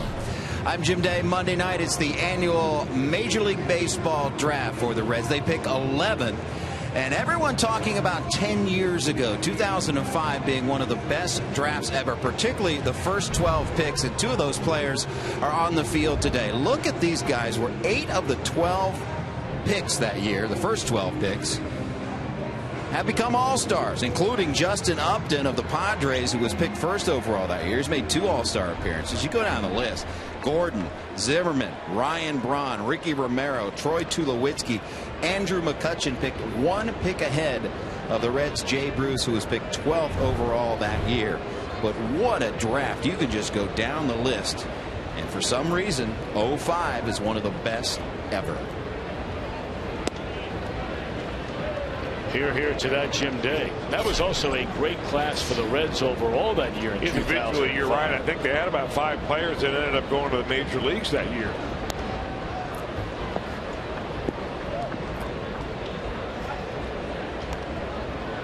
All right, here we go in the San Diego 6th inning. Red 6, Padres 3. Middlebrooks, Solarte, Amarista. 6, 7, 8 in the batting order. Then the pitcher spot due up 4th, and it certainly would be the time you would expect the day would be over for Andrew Cashner. Although we'll see.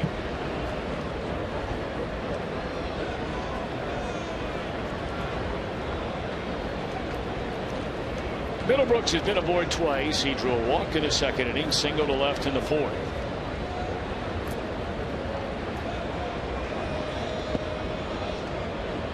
Just to give you an idea of some of the other players that were taken in that year in the draft 2005 by the Reds. Travis Wood taken right after Jay Bruce. Sam LeCure.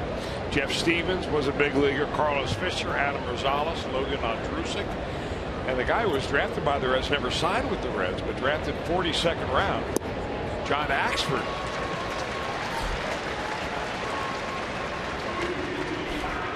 You know, those names may not sound like a ton right now, but there was about a 3-4 year run there with LeCure, Logan Ondrusek. Carlos Fisher gave him some good moments. Jay Bruce, Travis Wood, of course. What good location right there by Lorenzen. Nice. He hasn't featured that slow curveball very much, but that is a great get-ahead pitch, especially for an opposite hitting hitter, a righty on lefty. Well, he had it fooled on an off-speed pitch there. Solarte taps out. 2 away.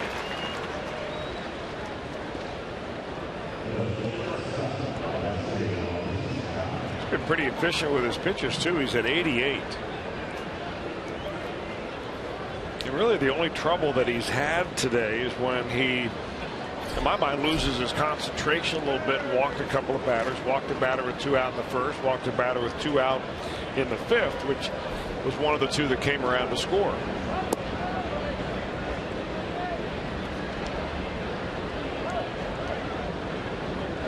It's very exciting watching these young Reds pitchers.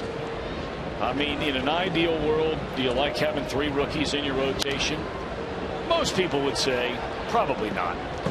But the bottom line is these are 3 guys the Reds are building their future around, along with a few others on their way through the minor leagues. So there's so much to be encouraged by watching Lorenzen and Iglesias, Anthony DeSclafani, Moscott coming up last night.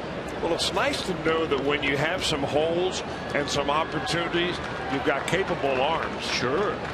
That could potentially be there. And not all of them are going to.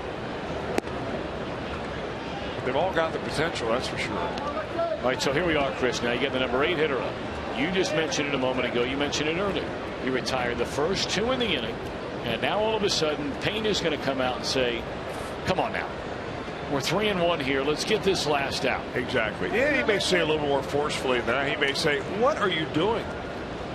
Why are you having a problem getting the 3rd out? This guy's at the bottom of the order for a reason here. Let him hit it as far as he can. Just hit my mitt. Or let guys behind you like Phillips just go get it.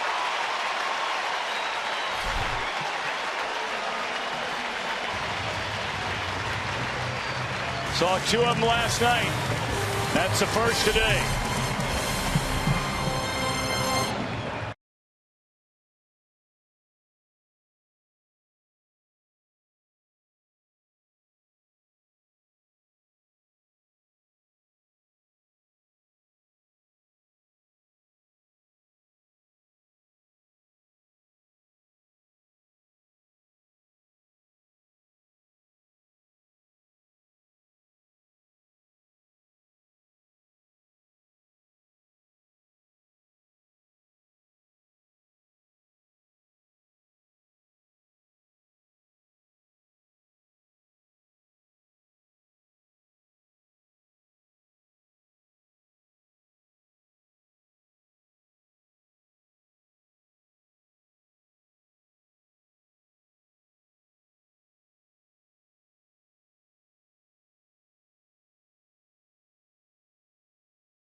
Community Foundation road to the ballpark from up around the state capitol. Dates for the Fan Express are filling up fast. Call 513-765-7600. Reserve the Fan Express for your group today. That's Jim Day's old turf up there, Franklin County. Reds bat last of the 6th inning with a 6-3 lead.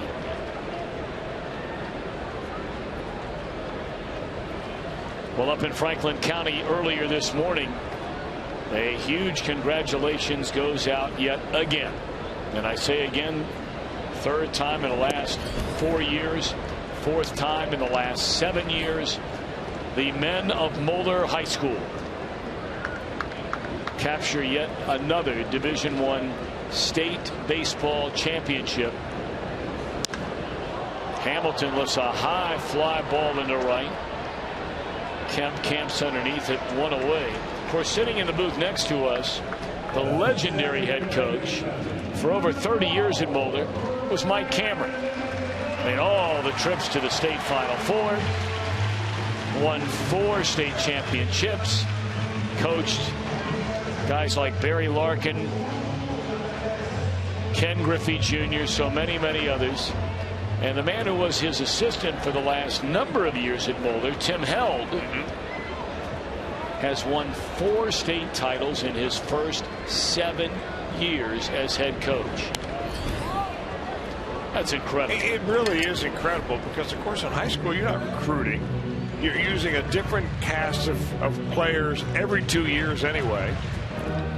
So he's got a system, obviously, that's working very well. And he's got a feeder system of players that live in that area where they go to Moeller and have a pretty good youth baseball system coming right up the ladder.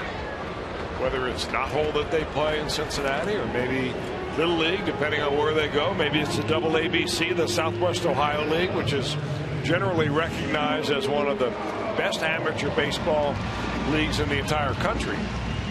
But I mean, when you go to the state finals as many times as they have at Moeller and win it, unbelievable. And they ran away with it today, 15-0. They have 11 players.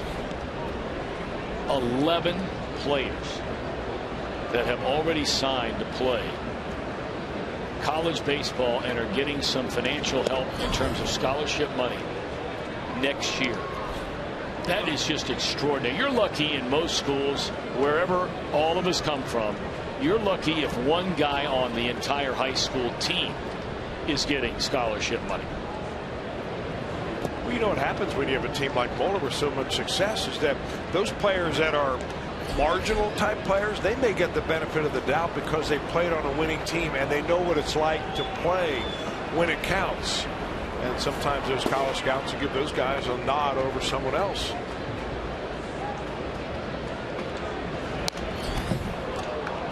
Two and two to Joey Votto.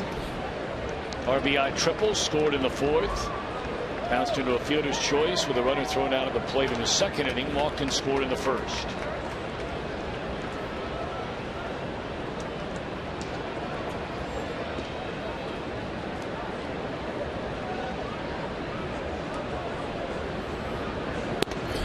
Now later tonight, I believe Summit Country Day will be playing for a state championship. It's on the Ohio side. Highlands, the Bluebirds, play tonight, 7 o'clock in Lexington for the Kentucky State baseball title. There's ball four to Votto.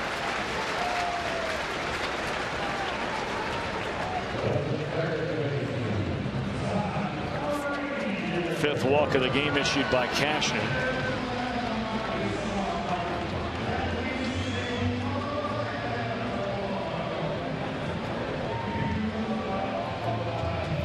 And that's going to be all for Cashner.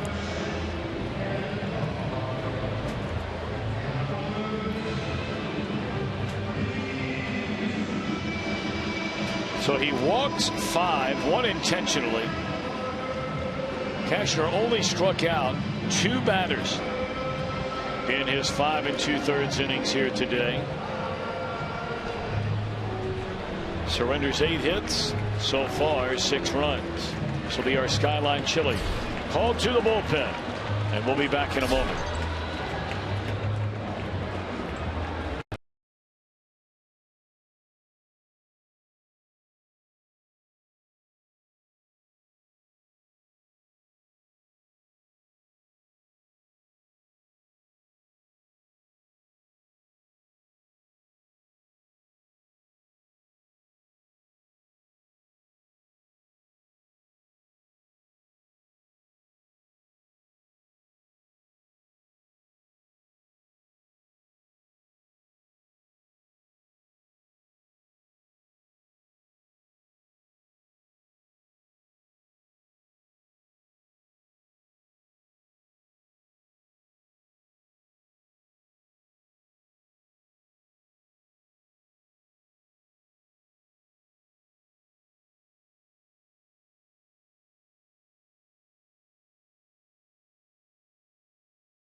Presented by authority of the Cincinnati Reds. It may not be reproduced or retransmitted in any form, and the accounts and descriptions of this game may not be disseminated without the express written consent of the Cincinnati Reds.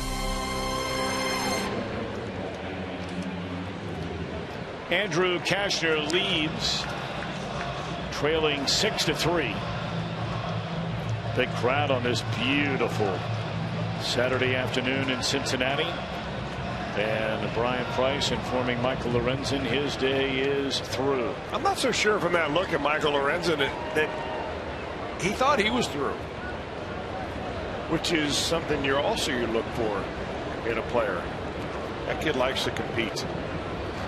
Kevin Wackenbush takes over on the mound.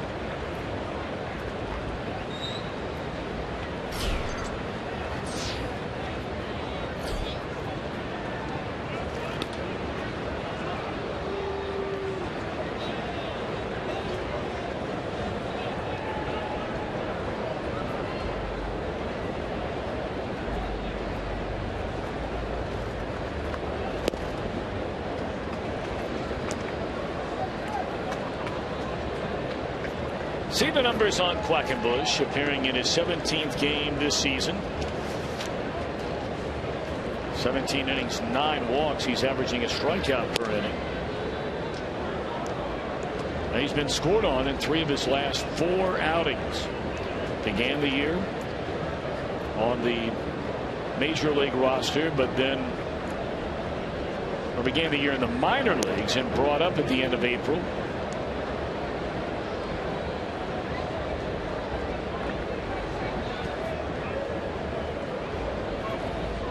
One and one to Frazier. In there, a strike.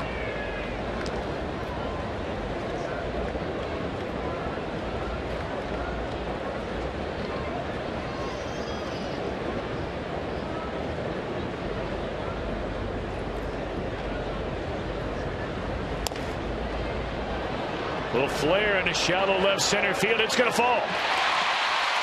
Votto read it all the way. He easily advances first to third.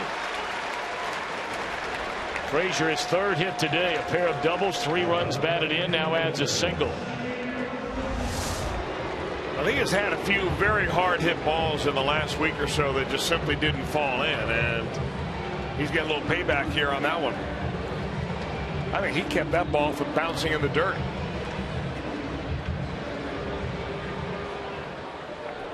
Down there with a little wedge.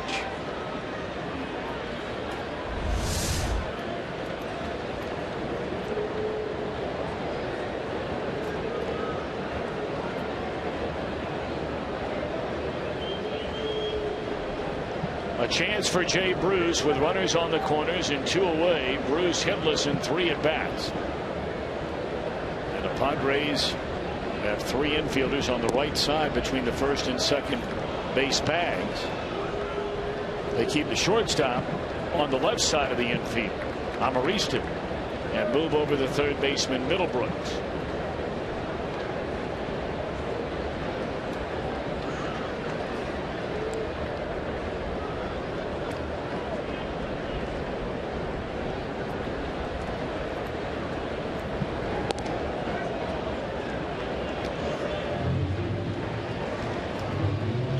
Six runs, 9 hits for the Reds, 3 runs and 6 hits for San Diego against Lorenzen.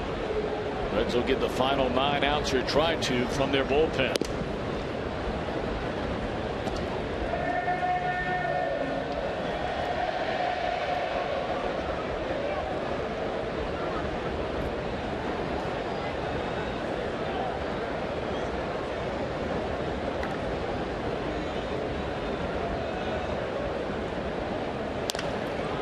Frazier running, and it's lifted into short left field. Who wants this one? Oh, brother. Here comes Frazier, and he is out at the plate. Votto's run counts to make it 7-3. Frazier, trying to score behind him, is thrown out on the pop-up that falls in amongst this trio.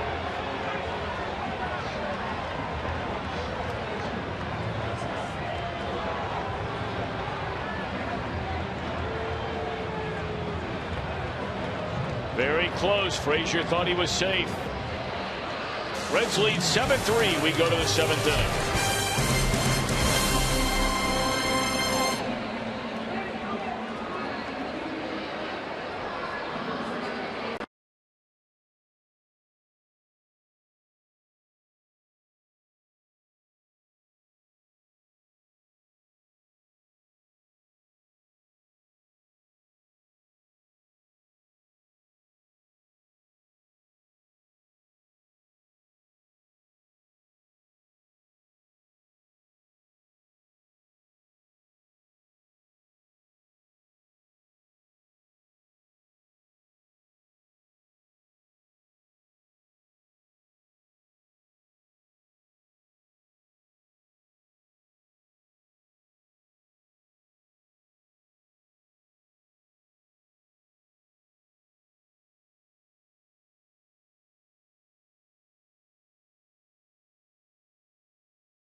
beautiful summer Saturday in Cincinnati. Sellout crowd here at Great American Ballpark. And the home team with a 7-3 lead as San Diego bats against a new Reds pitcher here in the 7th inning. And it's right-hander Ryan Matthews. Well, he's pitching in games in which the Reds are winning, so that goes under the category of becoming a go-to guy for Brian Price. Interesting, because he was with the Washington Nationals last year. They sent him out onto the minor leagues. He refused that assignment, became a free agent, signed a minor league deal with the Angels this spring, and then designated for assignment by the Angels. And one day later, on May the 13th, is when the Reds came in and scooped him up off the waiver wire. And he's thrown the ball very well for the Reds since coming over. Jed Jerko, .216 hitter, 2 home runs, 11 runs batted in. That's for the first time, part of the double switch when Quackenbush entered the game. Close the book. As that strike 3 to Jerko. 7 earned runs, although certainly some more than shaky defense behind Cashner here today. How about a little comeback fastball on the outside corner, 93 miles an hour. That's our flamethrower, brought to you by Cholula Hot Sauce. I'll tell you one thing that Ryan Matthews has done, which is throw strikes. I mean, he has walked 1 batter in the 9 games that he has appeared in.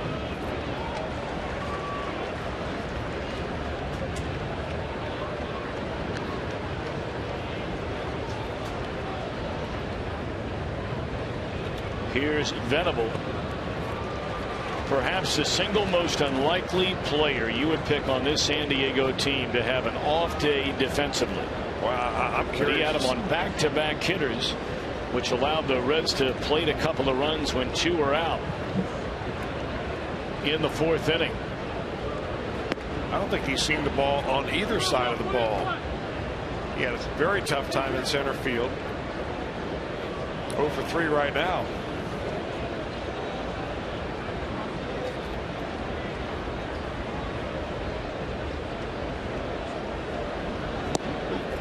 Strike 3 called, and Matthews comes in throwing those strikes, as Chris mentioned. Back-to-back strikeouts to open the 7th. Boy, same spot. I mean, it was outside to the right-hander. Now it's inside to the left-hander. And if you're a right-handed pitcher and you can control that part of the zone right there, you're going to go a long way in this game.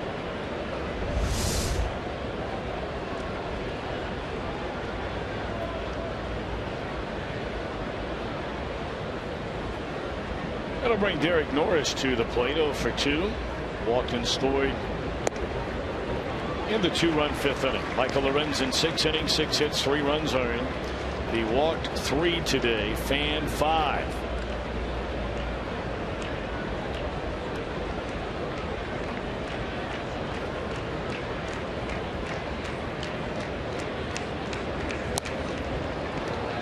And Matthews jumps ahead of Norris, 0-2.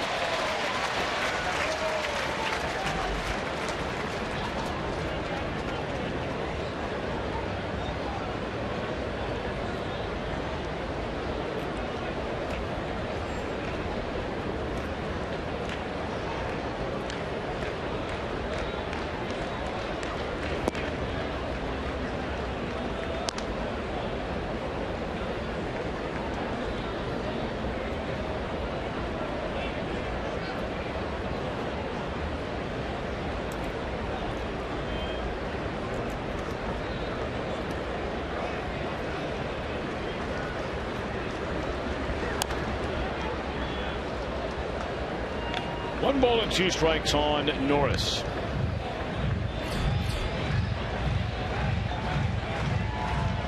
Upton waits in the on-deck circle. Reds just as soon would like to see him leading off the 8th. Matthews a strike away and out away from a perfect 7th.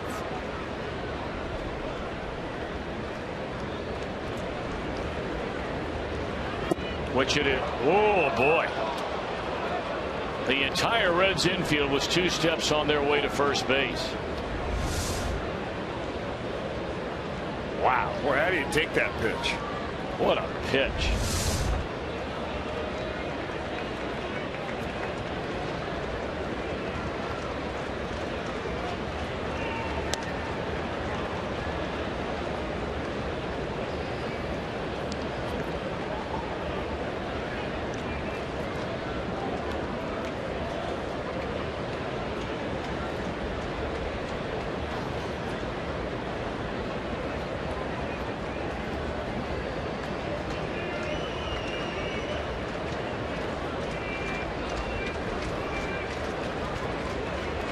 2-2. Bang, bang play here. Norris can run a little bit, and that'll be an infield hit.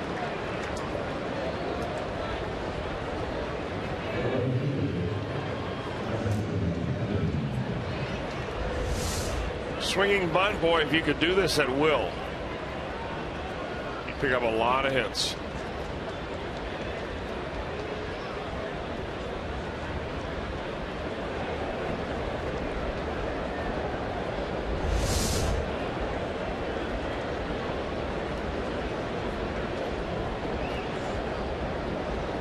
Here's Upton.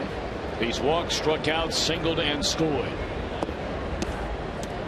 Hey, Norris has been a very impressive player. We haven't seen a lot of him, Tom, as he played in Oakland. You know, we don't see a lot of them, but just in the couple of games that we've seen, this young man's very impressive. I like the way he catches. He obviously throws very well. One of the best catchers in the league in that department. A grinder at the plate. Mark Cozart describes him as a blue-collar kind of guy.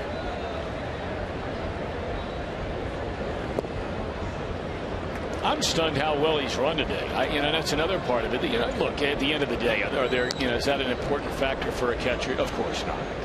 But twice today, one successfully, the other time fractionally thrown out, and the other time he hit a rocket to the backhanded side of Frazier and nearly beat it out.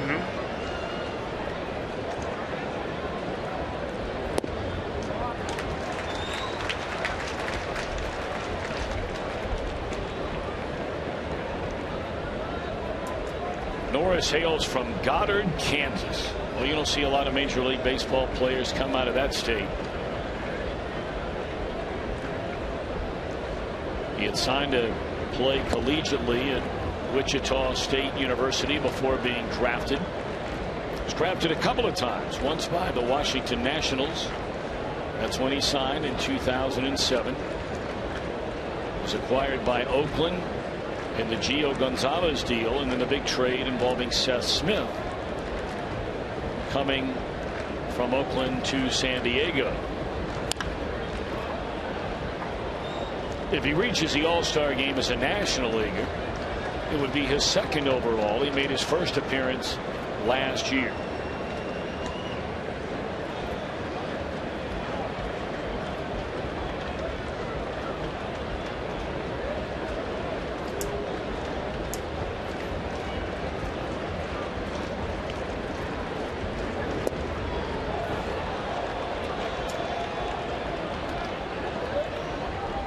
Well, now 2-out trouble for Matthews.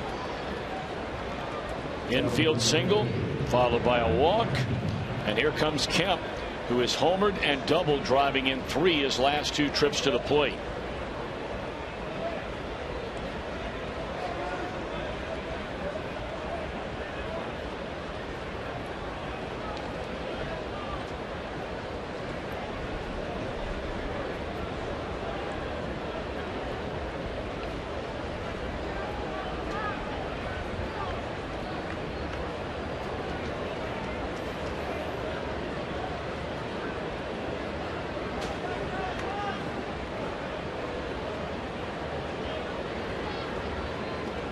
Jeff Pico's going to come out to the mound, and this may be buy some time to the Reds bullpen.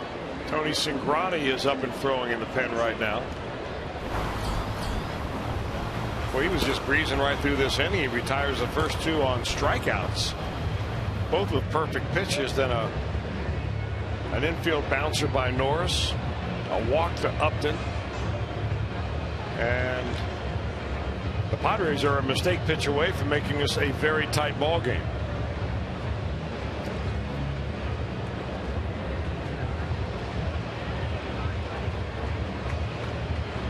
Now, Matt Kemp, the home run went to right center field.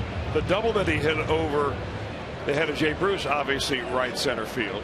That was on a breaking ball. See how they go about getting him right here. I got to imagine he's going to come out here swinging.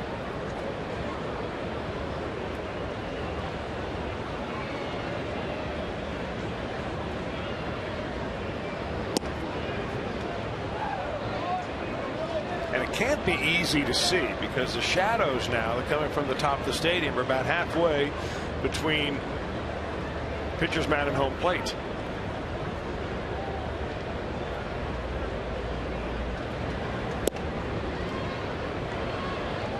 2-0. Just trying to be too fine, it looks like.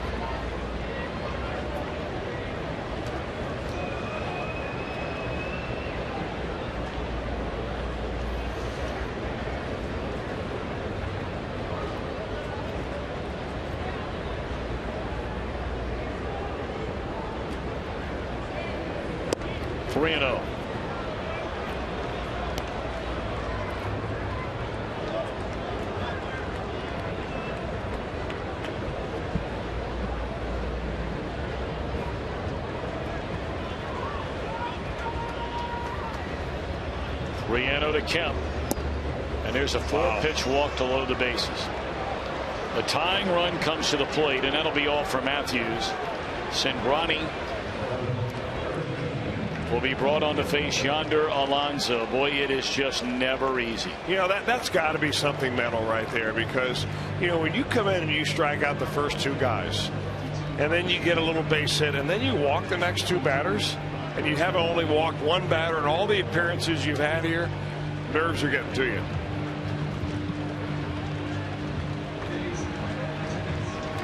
Back in a moment.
The game for Reds Live, brought to you by Performance Kings Honda.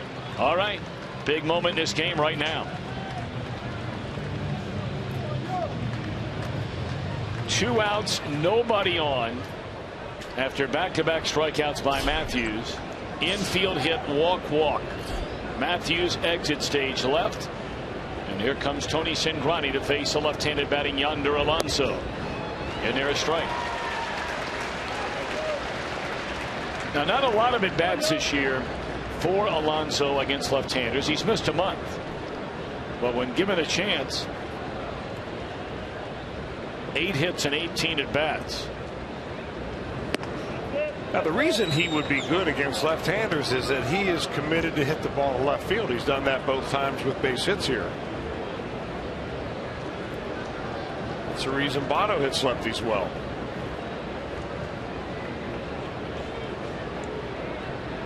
One ball and 1 strike. Cingrani turns it loose, and it's outside. 2 balls and a strike. 16 walks in 21 2/3 innings. That would be the only blemish on otherwise pretty good numbers for Cingrani. I mean, even if you were to cut that number in half, you'd be making big strides. You cut it by 2/3.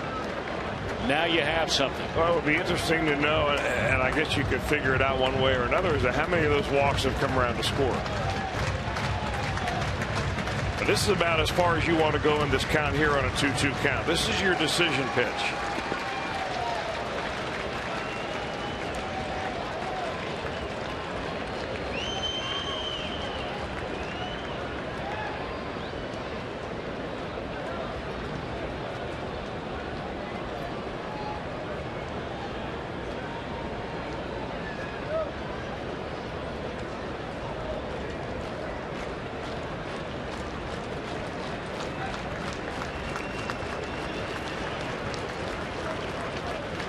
2-2 delivery.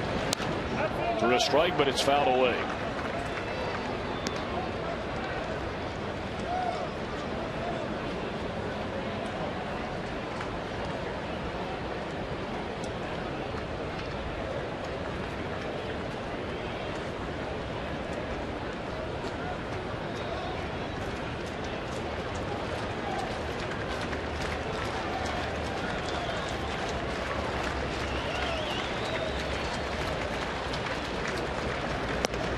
Full count.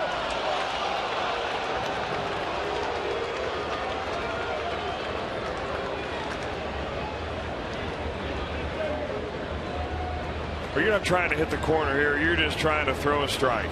And you're challenging Alonso.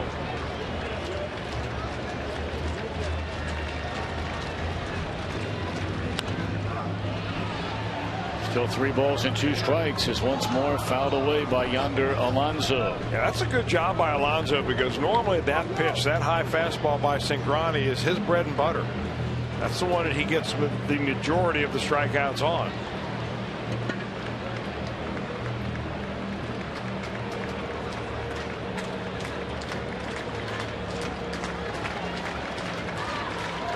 Bases loaded, 2 outs.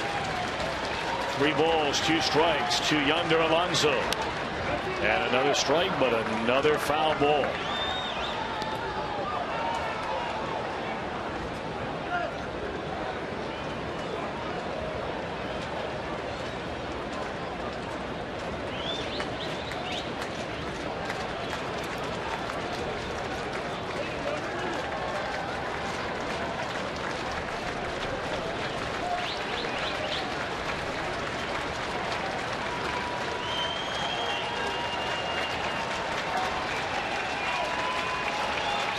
Cingrani shook off Pena twice there. And he might be shaken off to get back to the first sign. A lot of times you do that just to try to confuse the hitter.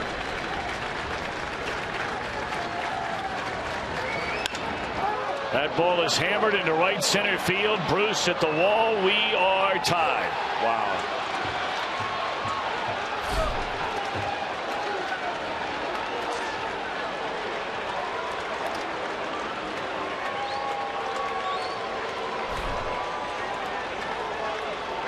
You talk about coming off the mat. Coming back from dead. One swing of the bat by Yonder Alonso.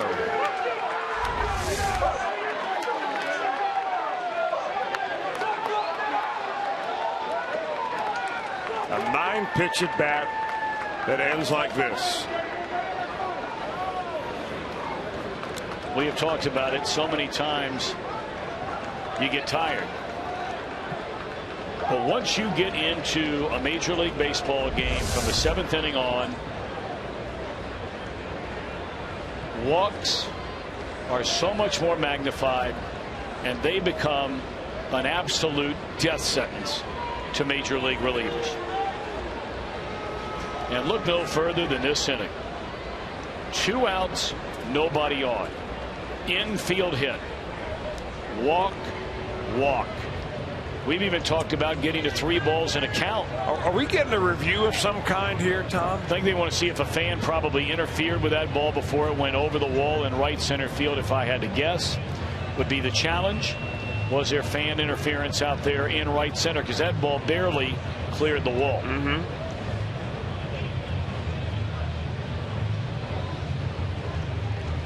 That is some kind of at bat by Yonder Alonso.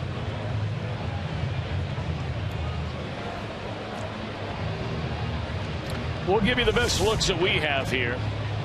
There you see the ball. No, that's a home run. Almost hit that guy in the boiler. He wasn't even reaching over the wall.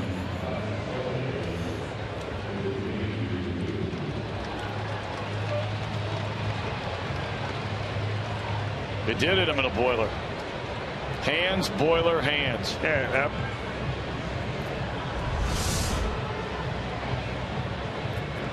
Well, this should take no time at all.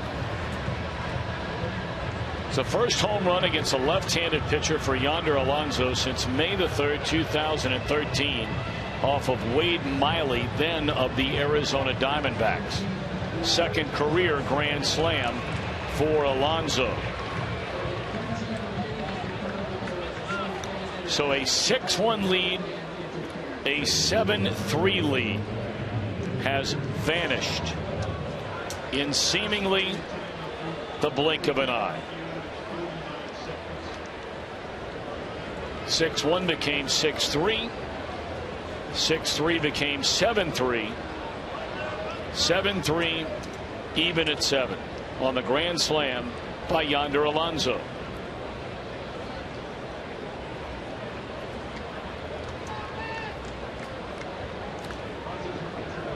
And obviously some of the calls start here over the last couple of weeks. Brian Price this, Brian Price that. Brian Price doesn't have anything to do with it. You know what? What different would you do if you were going to second guess Brian Price in this inning? I mean, there's nothing different than you can do. All you've got to do is ask your guys to go out and execute a little bit. 1 out before you give up 4 runs.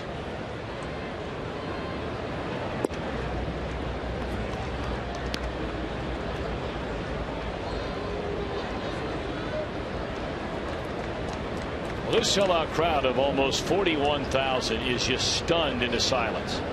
You're not kidding. I mean, everybody having a big time. Beautiful Saturday, bright sunshine, temperatures in the 70s. Reds off and running from the very first inning. And now we begin anew at 7-7 with the bases empty and 2 away here in a 4-run inning for San Diego. Yeah, I wouldn't be surprised if Brian Price were to quote former USC football coach and Tampa Bay Bucs football coach John McKay when asked after the game, what do you think about your team's execution? I'm all for it.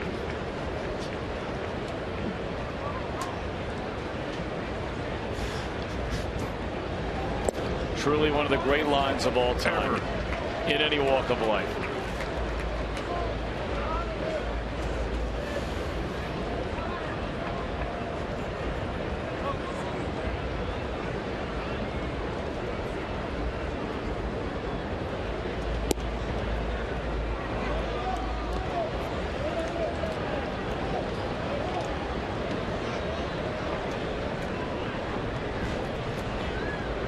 So another 3-ball count, 3-2 on Middlebrooks.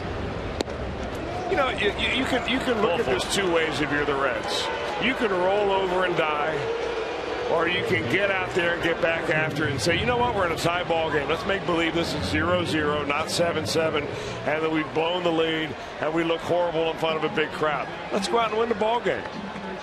But Brian has got to be a little bit PO'd right now. And he is all over Cingrani.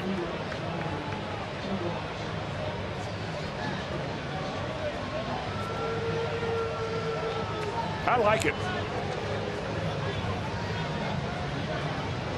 But is it enough to kick it into gear for Cingrani? I mean, it's not like he's not trying to throw strikes. Is he capable?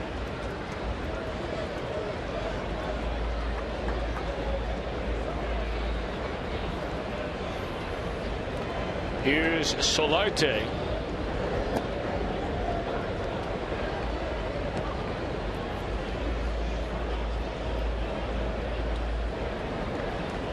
First time we've seen him bat right-handed.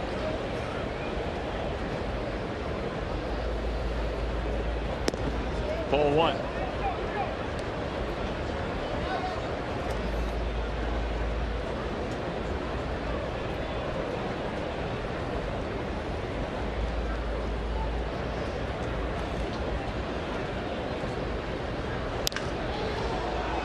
High fly ball, backing up is Schumacher at the wall with room. Exhale now. Tied at 7, middle of the 7th.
Brought to you by your local Toyota dealers. Proud sponsor of the Cincinnati Reds.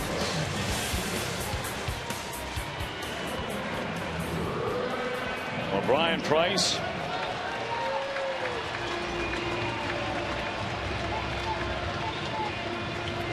trying to fire up his team. As you said, Chris, the bottom line is there's nothing you can do about what we just witnessed. No. It's 7-7. What are you going to do over the last 2.5 innings of the game? Well, you challenge your team, which is what Brian's trying to do right now. You challenge them to get out there and get after it for their own pride and for nothing else.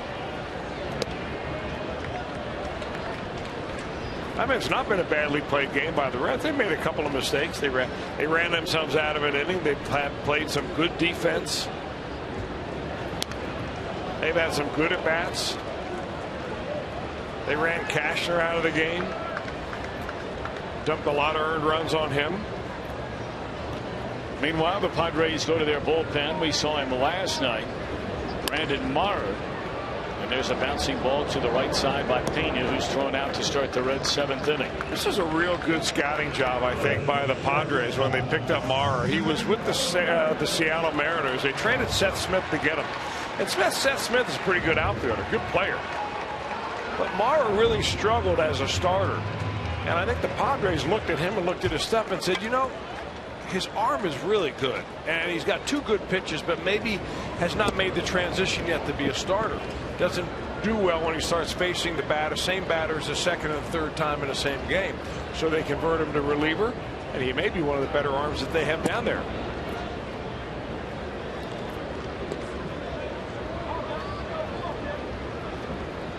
Here's Cozart, 1 of 3 in the game, homered to left field back in the 3rd inning.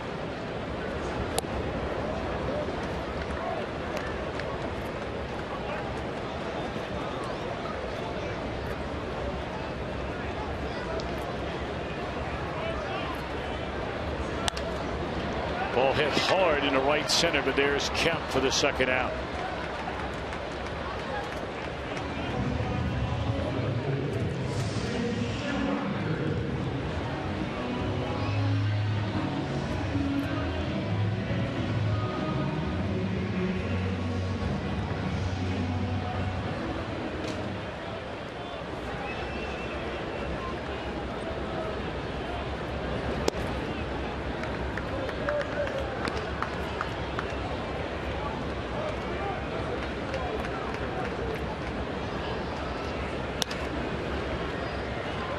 Boy, that didn't last long at all.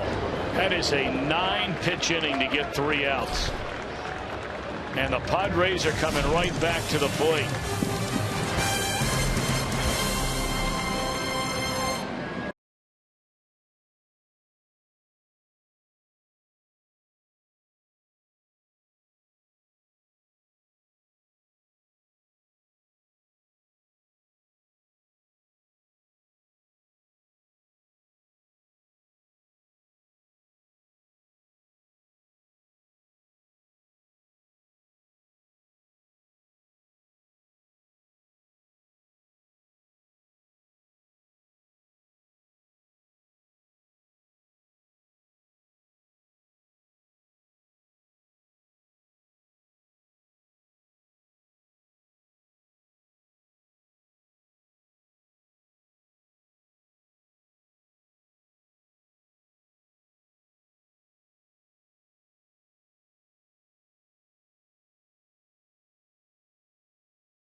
Summary in the Reds' 1st inning, they scored 3 times. 2 on a double to center field by Todd Frazier. Brian Pena added an RBI double.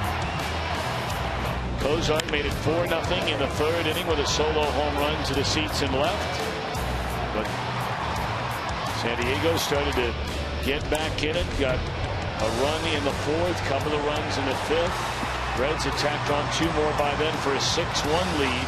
RBIs by Votto and Frazier. Lead went to 7-3 until the San Diego 7th inning. Bases loaded, 2 outs. 3-2 pitch. Grand slam to tie it off the bat of Yonder Alonso. 7 runs, 8 hits, 6 left for San Diego. 7 runs, 10 hits, an error, and 6 left for the Reds. Here we go in the 8th inning, and the Reds reach into that bullpen once more. Matthews gave up 3, Cingrani gave up 1, and now it's Jumbo Diaz. Well, the possibility for a hold now gone, but the possibility for a win is right there for any of these Reds relievers. Who throws up a 0, the Reds score on their behalf. You never know. 25 games now for Jumbo. He pitched an inning last night, and then he gave up a hit, no runs.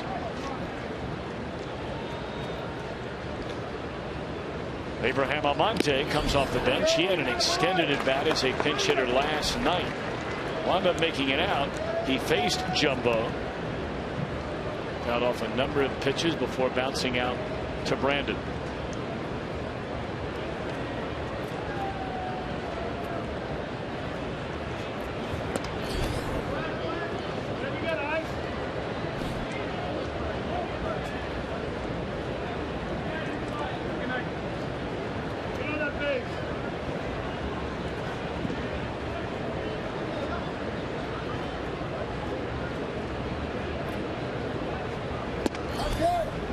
Two balls and a strike.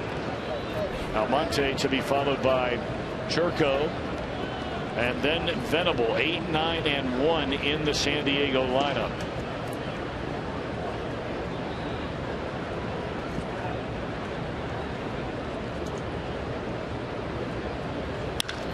That ball is clobbered into right and will sail over the head of Bruce. And that's easily a double for Almonte to begin the San Diego 8th inning. Well, this guy's a fire plug. 5'9", 210, and he put a jolt into that one. Just a good level swing, quick to the ball. Signed originally by the Yankees. He's had big league time with Seattle. Yeah, he's built like a safety. Man.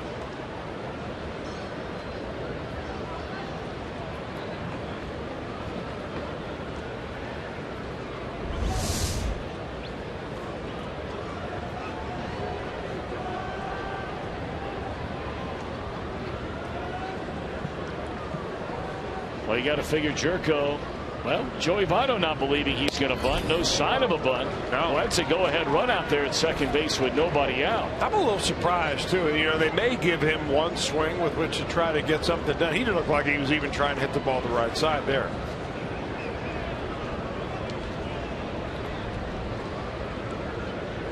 Jerko has never had a sacrifice in his professional career. I tell you, that's a part of the game, Chris, you and I talked about. For the life of me, I just can never understand it. It's just mind-boggling. I guess it goes back to the comment we made earlier about showcase babies. I mean, here's where you win a ball game. Perhaps if you get that runner to third base, you make it so much easier on the guy in the on-deck circle.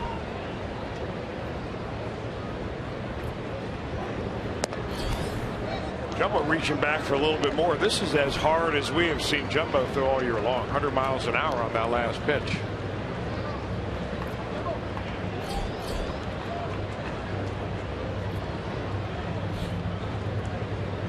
Runner at second, none out. 7-7 game. We're in the 8th inning. A leadoff double by Almonte. Now the 1-2 pitch.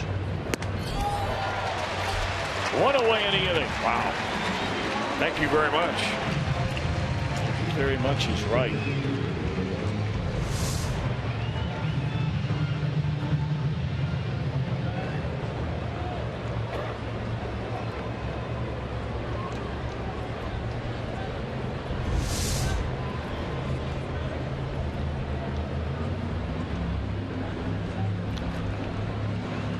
Here's Venable. 0 for 4 in the game.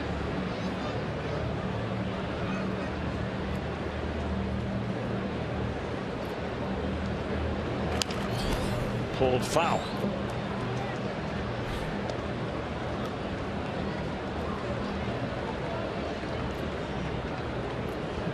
Now Monte has had some pretty significant numbers in the stolen base department in the minor leagues, as Chris mentioned, coming up through the Yankees organization. 36, 29, 36, 35, 32. Of course, you have a left-handed batter at the plate now. Makes it a little bit easier on Brian Pena. It gives him a better view down there. But it also forces Todd Frazier to play off the bag a little bit more. And you wouldn't think that he would steal with nobody out, never try, but now with one out, it might be worth a shot if they're inclined to think that he can get a break, but he doesn't look like he's got a big enough lead.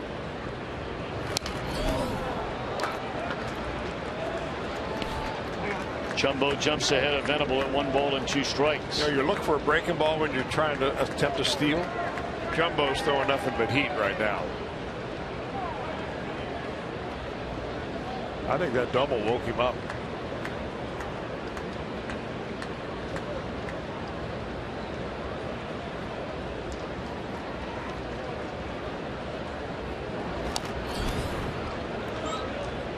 Venable caught a break there, a check swing, but able to foul it off.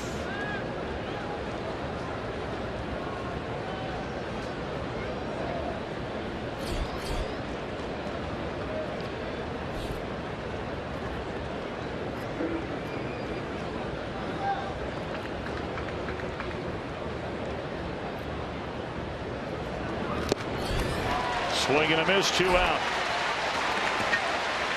Jumbo dialing it up. 101.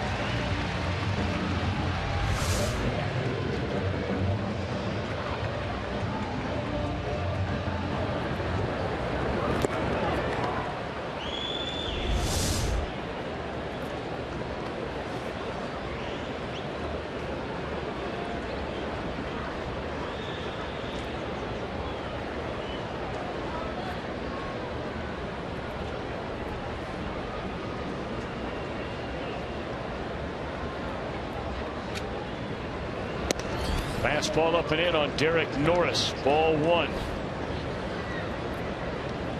A leadoff double. Now Monte has not moved, but he represents a go-ahead run here in the 8th inning. Norris 1 of 3, has been aboard twice, has scored twice.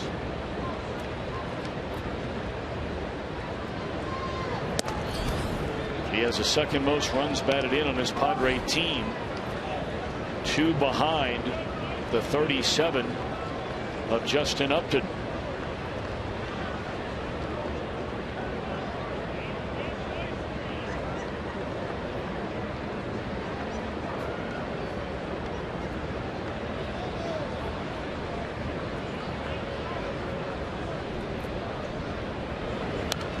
Ooh, that got away with one there.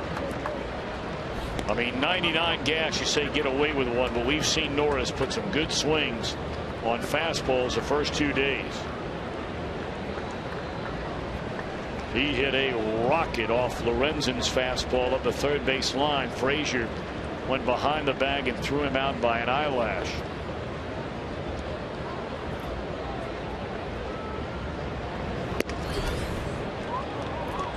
Three balls and a strike.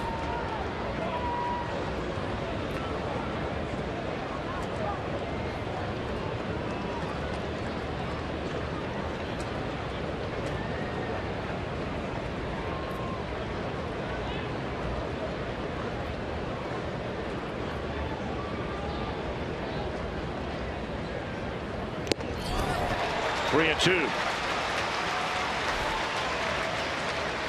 Well, if there is such thing as a hittable 99-mile-an-hour fastball, you think would be right in that spot.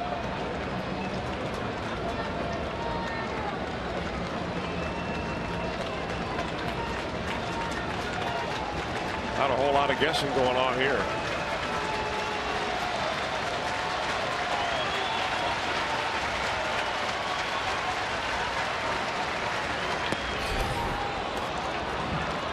Ball 4, which will continue the inning for Justin Upton.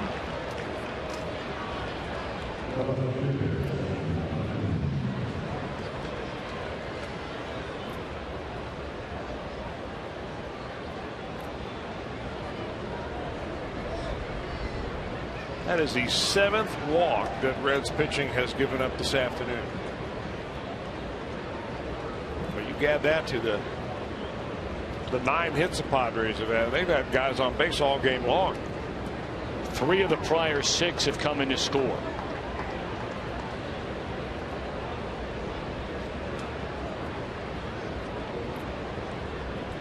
Now, if you're up, then you're obviously thinking fastball.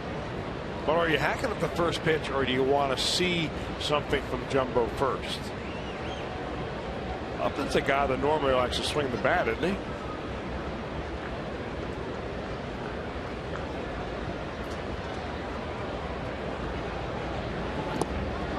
Breaking ball in the dirt, and the runner stay put. Ball 1 on Justin Upton. 7-7 game after the game-tying grand slam from Yonder Alonso in the 7th inning. This Padres' 8th started with a double. Diaz struck out the next 2 before walking Norris, and now it's Jumbo v. Justin Upton in a tie game.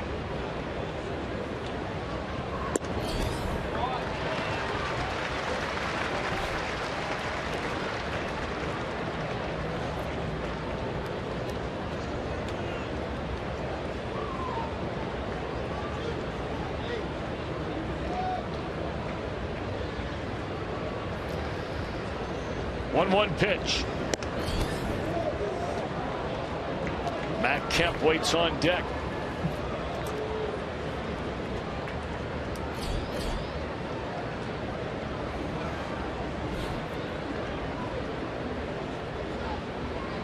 Now Monte leads out at second base. Tarek Norris on at first. Votto plays behind him over there with 2 outs. Nowhere near the strike zone. And now he's flying open a little bit. I think that he was really staying behind the ball very nicely during a strikeout of Will Venable and the strikeout of Jerko, but maybe trying a little too hard and flying wide open, and that's why that pitch is laying upstairs. Well, this is one you better be very careful on, because Upton can hit a fastball. He's going to get one. He's going to get one. He is right.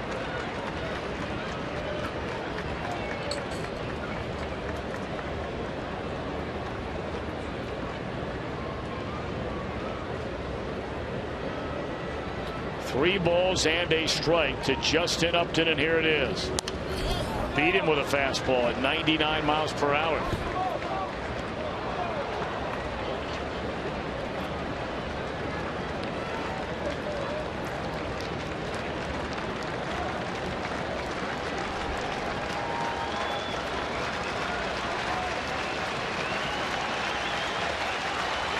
Jumbo looking for one more strike and give his team a chance in the bottom of the 8th.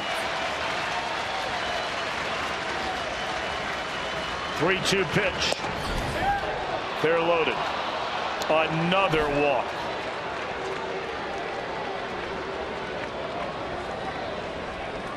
In the last inning, 3 Reds relievers have walked 5 batters. Matthews 2, Cingrani 1, Jumbo 2, and they are loaded for Matt Kemp.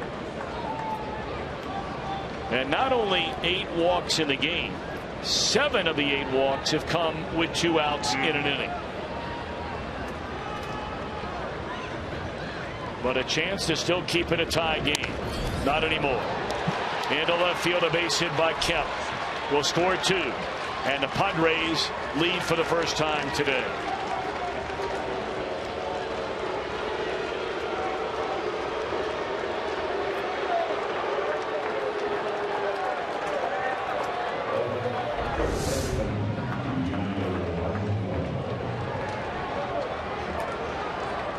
Well, Kemp has come alive. And this is what the Padres have been waiting for. And they're certainly not what the Reds wanted or were looking for. A home run, a double, a 2-run base hit right there. Michael Lorenzen left this game with a 7-3 lead. It's 9-7 San Diego, an inning and 2/3 later.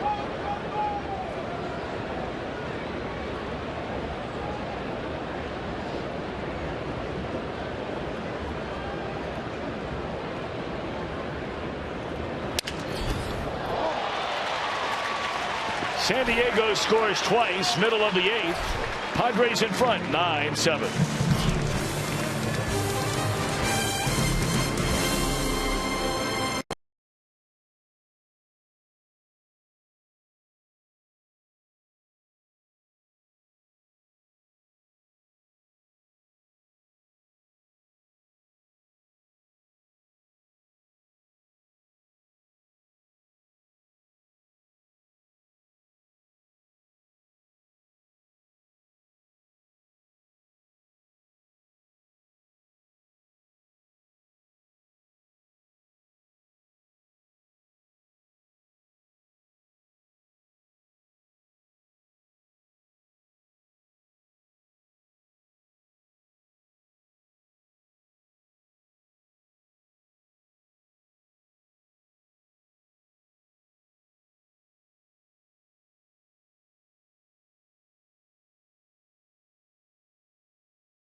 And Hall of Famers, including Barry Larkin, Tony Perez, Eric Davis, and many more at T-Mobile All-Star Fan Fest with the price of admission. Tickets are available now at allstargame.com.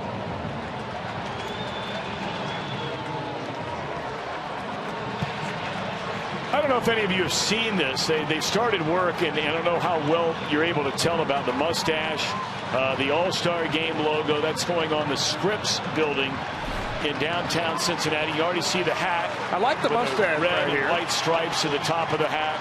The mustache, half of it complete. What an incredible job. An American Pharaoh on his way to the Triple Crown. They put it up on the big board. Congratulations. Wow, is that exciting.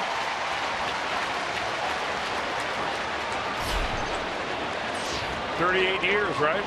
What's that? 38 years? Yeah, that's exciting. It's really exciting. Got a little life pump back into this big crowd at Great American Ballpark, too. It seemed like all the energy had been sapped right out of them in that 4-run 7th. Reds have some work to do. Joaquin Benoit is a setup man for the San Diego Padres, and we saw him for an inning last night, league hitting 130 against Joaquin Benoit. Well, he has been good. I mean, good for a long time, too. Texas, Tampa Bay, Detroit, second year now with the Padres. Strike on Christopher Negron. He bats for the pitcher Jumbo Diaz.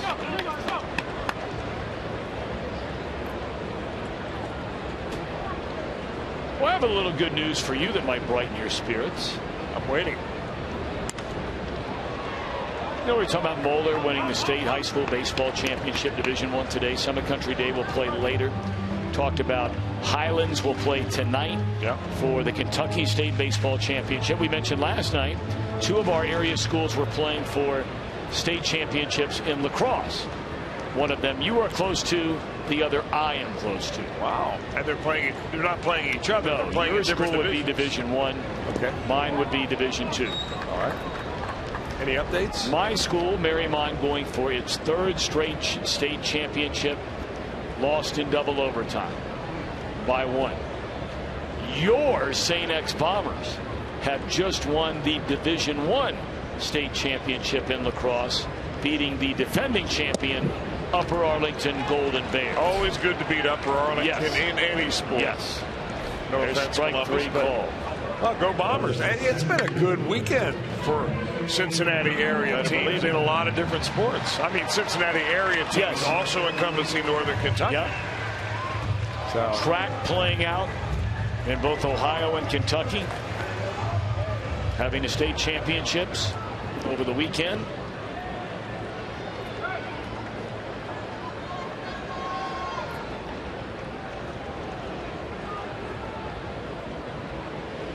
Here's Billy Hamilton. Reds down a pair with 1 out and nobody on here in the bottom of the 8th inning. But you know what, whether they won it or lost, just getting there, what a tremendous accomplishment for so many of these kids, boys and girls in our area, dedicating every day, trying to get better, whatever it is they do. You know, nowadays, most of those sports seem like they're year-round sports. It takes a lot of dedication, so congratulations.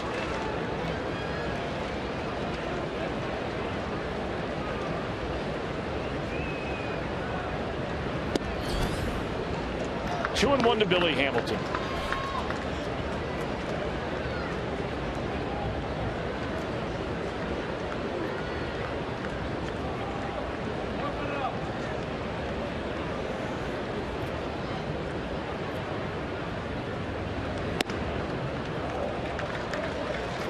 And while wanted that call, didn't get it. Jumbo goes 1 inning, allows 2 hits, strikes out 2, walks 2, gives up 2.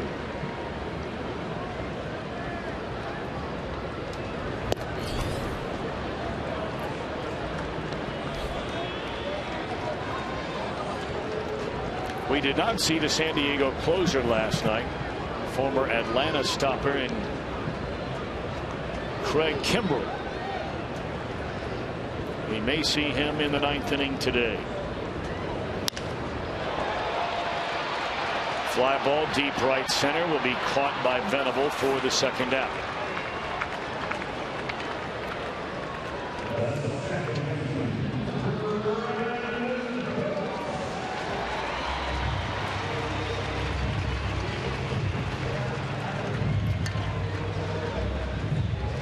Since both these teams went to the bullpen,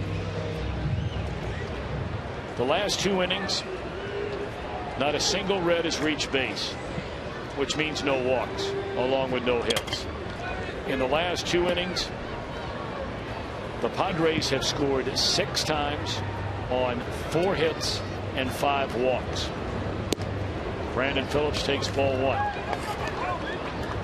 And coming into this series, San Diego's bullpen was roughly the same earned run average as the Reds bullpen.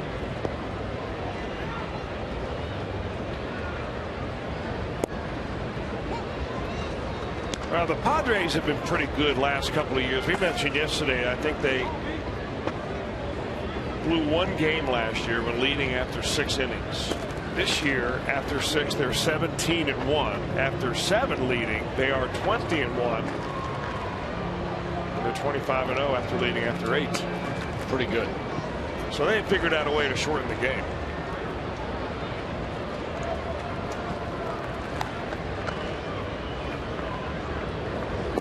And really, that's the one consistent problem that the Reds have had ever since they broke spring training, was how to get to the 9th inning at Aroldis Chapman when you're winning a ball game. And they've had a lot of different guys that have been in that role. And Brian Price has given ample opportunity to just about everybody down at that bullpen to fill that slot. And, you know, they've given a number of guys, to be honest about it, from Louisville. Seen Villarreal. You've seen Contreras. Not necessarily handed the ball in the 8th inning of a tight game in their case. But Kevin Gregg was here. Badenhop early in the year. Jumbo. Hoover's been good. Cingrani.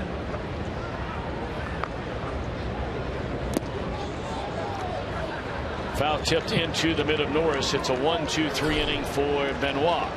We go to the ninth. San Diego in front, 9-7.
Ticket offer June the 19th through the 21st. That's thanks to Reach Savings Magazine. So for $48, you get 4 tickets and 4 Reds hats. That'll be the Reds and the Marlins. Call 513-381-REDS or visit Reds.com/4448. The number 4 FOR 48.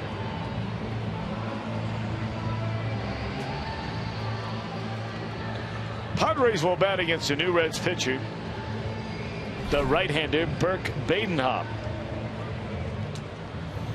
Pitched 2/3 of an inning last night, gave up a couple of hits and a run, but that was his first bump in the road in quite some time. Been a little better here in the month of May.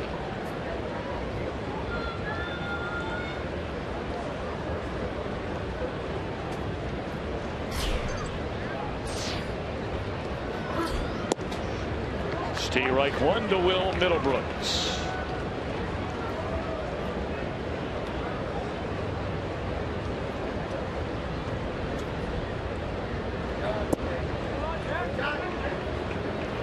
Middlebrooks has walked twice, singled and struck out.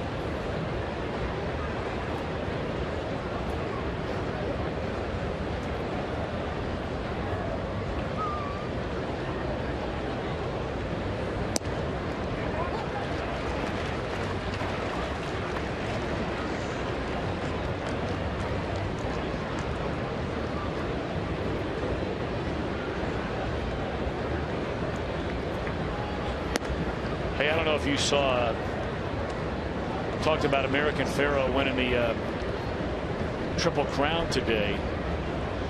You know, it was pointed out in one of the pre-race shows in the second race, as there's a strikeout swinging, about all these horses that have the Jeff Ruby Steakhouse signage on the side of the horse. Really? Now, I don't know how that happened, and I've been meaning to ask him about it because it was the last race.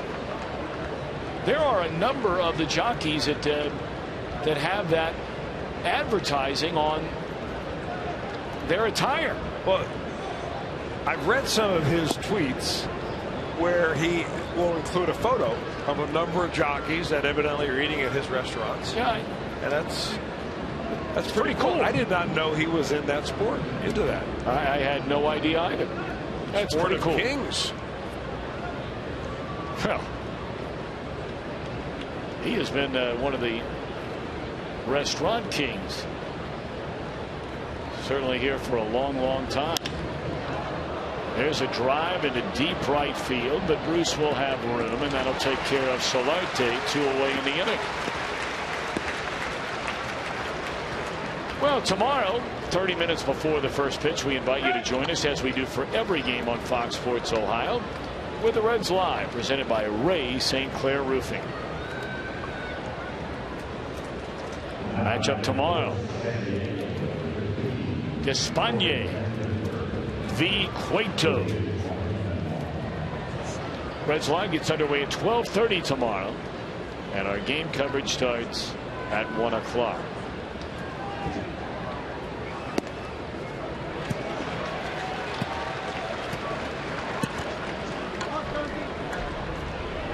Well, there's a good-looking day right there, isn't it? I can see you out there, you know. Maybe I come up alongside in the jet ski, ask for a little refreshment, and you fire up the engine and leave me in your wake. Would never do that to you, partner. You're right. You would rub it in and just say, just drift along. All right, Reds have a shot. Bottom of the ninth. They're down 2, and the big hitter's coming up.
The ninth inning.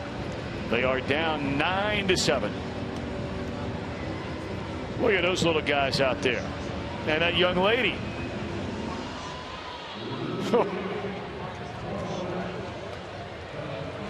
With some of the empty seats after a long day of baseball, Mom feels like she's running a track meet. They're not kidding. They're having a good time, though. Great time. You know, something too, not being old enough to read the scoreboard. Look at those two little angels. Well, you better enjoy it, Mom and Dad.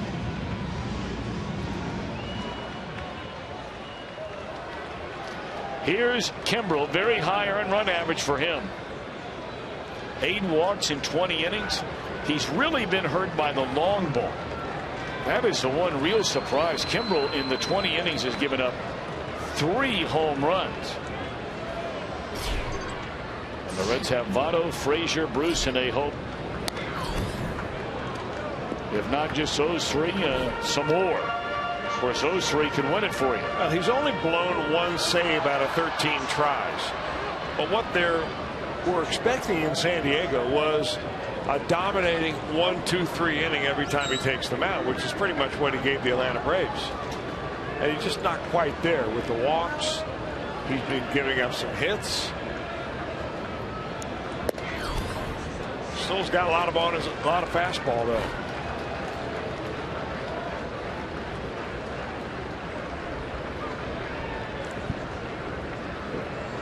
Middlebrooks moves back over to third, and Barmes comes in at shortstop.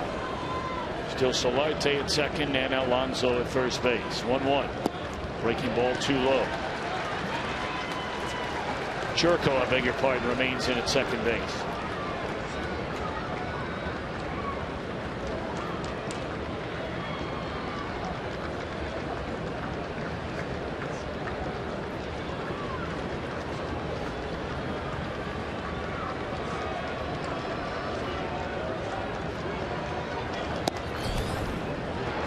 3-1.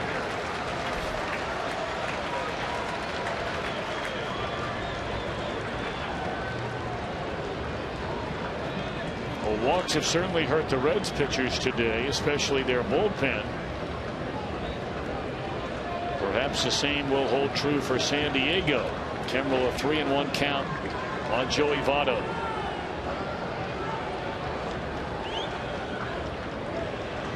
Ball 4 to begin the inning.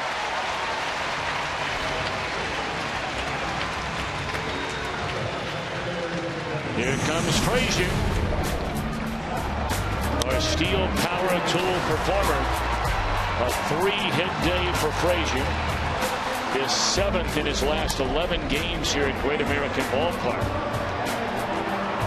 And Frazier has 3 runs batted in.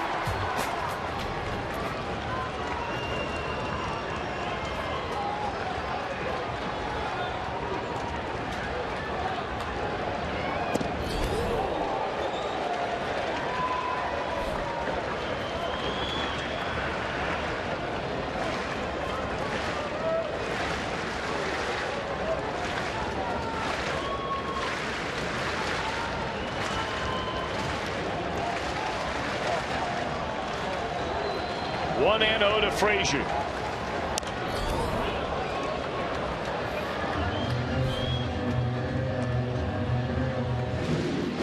Well, we know Frazier can hit anybody's fastball. As long as it's down in the zone. Yes, and Kimbrel has some life on the fastball. That one at 97 miles per hour.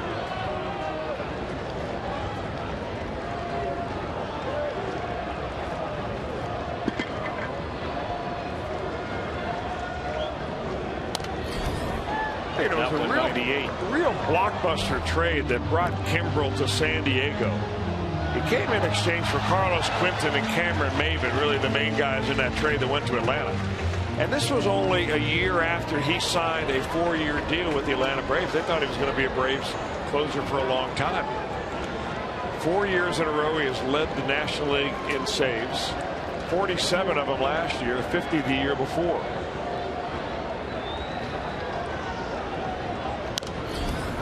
Boy, and he is just challenging Frazier with nothing but gas. He's gone 97, 98, 97. The last 3 pitches.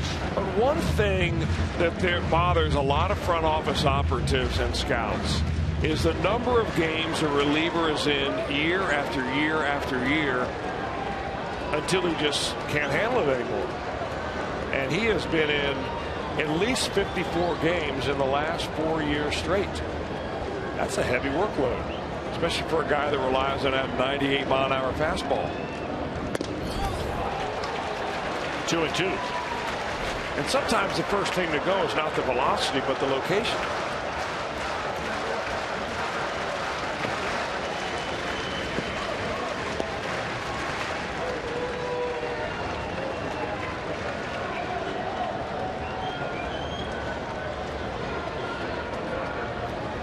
Reds down 2. Tying run is Frazier at the plate. We're in the last of the 9th inning with nobody out. And the 2-2 to Frazier.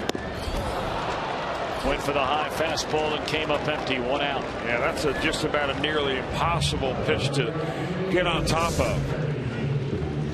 Kimbrel has kind of a low hand release when he gets rid of that ball. And when it gets up in the zone, it really has a life of its own. Look at that ball just take off on him.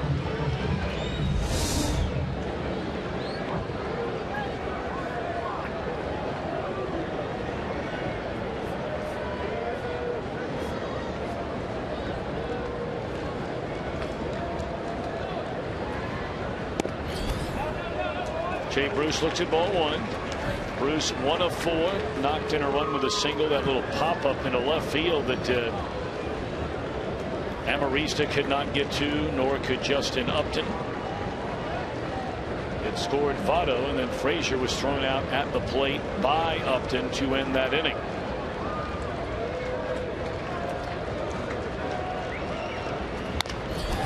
High fly ball, right center field. Room for Venable on the track. Boy, just a little bit on the end of the bat.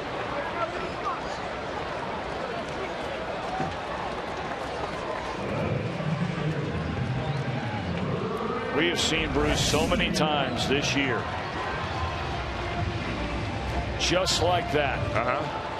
Somebody informed me that Jay Bruce, and you would know what the stat is, Chris, I don't, about balls traveled, how far they travel, and that Bruce ranked near the top of the National League.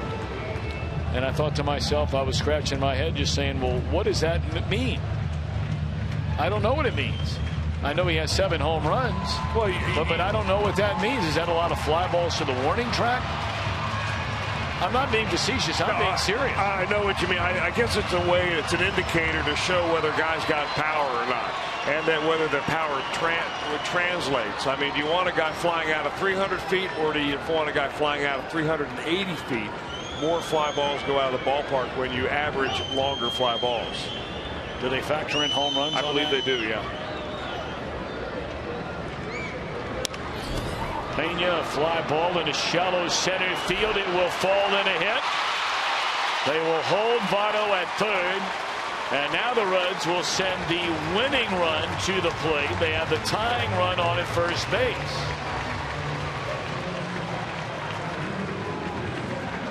A pinch runner will come on for Pena. That will be Mike Leake.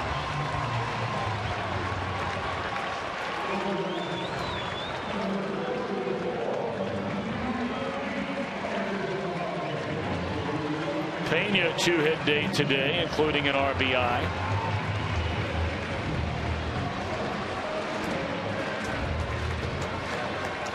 So here comes Cozart.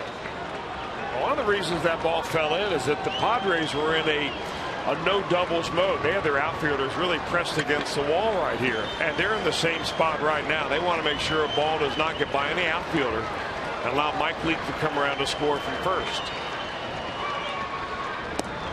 First pitch breaking ball. Locked him up with that one.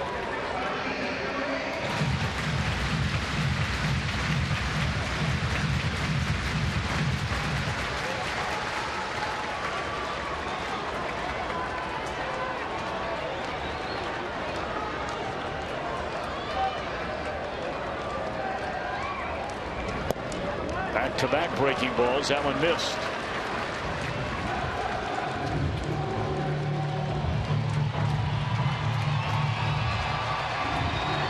One swing of the bat can turn a disappointing couple of innings into a celebration. 2 on, down 2, but 2 outs. 3 straight breaking balls. Cozart has already homered in the game today. That was back in the 3rd inning off Cashner. High fastball. He has always been quick on that pitch. Problem, though, with Kimbrel, if he runs it up there, the chances are he'll run it just slightly above the zone like he did to Frazier.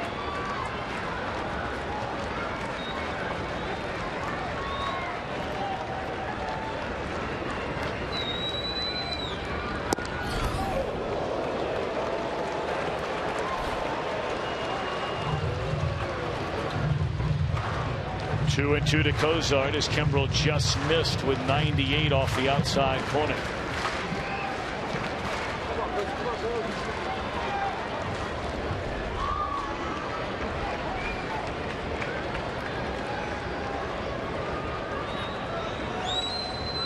Two pitch to Cozart.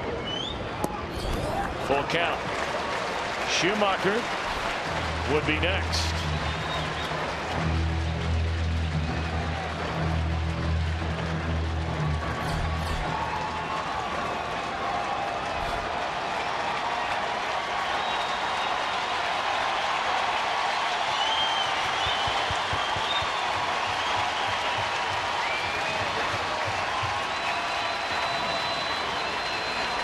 Payoff pitch with 2 outs in the 9th. We'll do it again.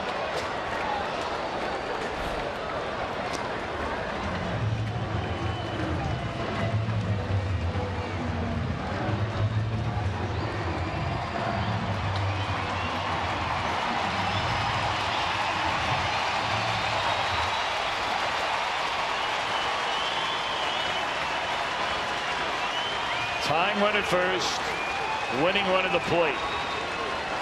2 outs last of the 9th inning. 3-2 pitch coming to Cozart. And that's a ball game.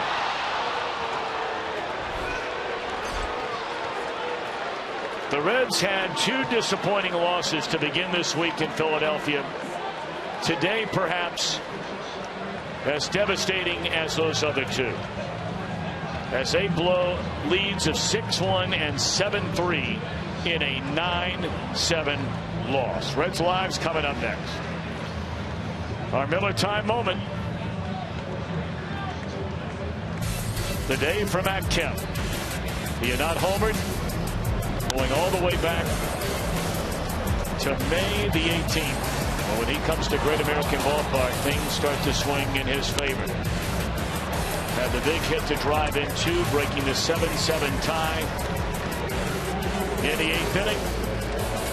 And Kemp leads a charge for the Padres as they've won the first 2 games of this series. Reds Live start next. 9-7 our final.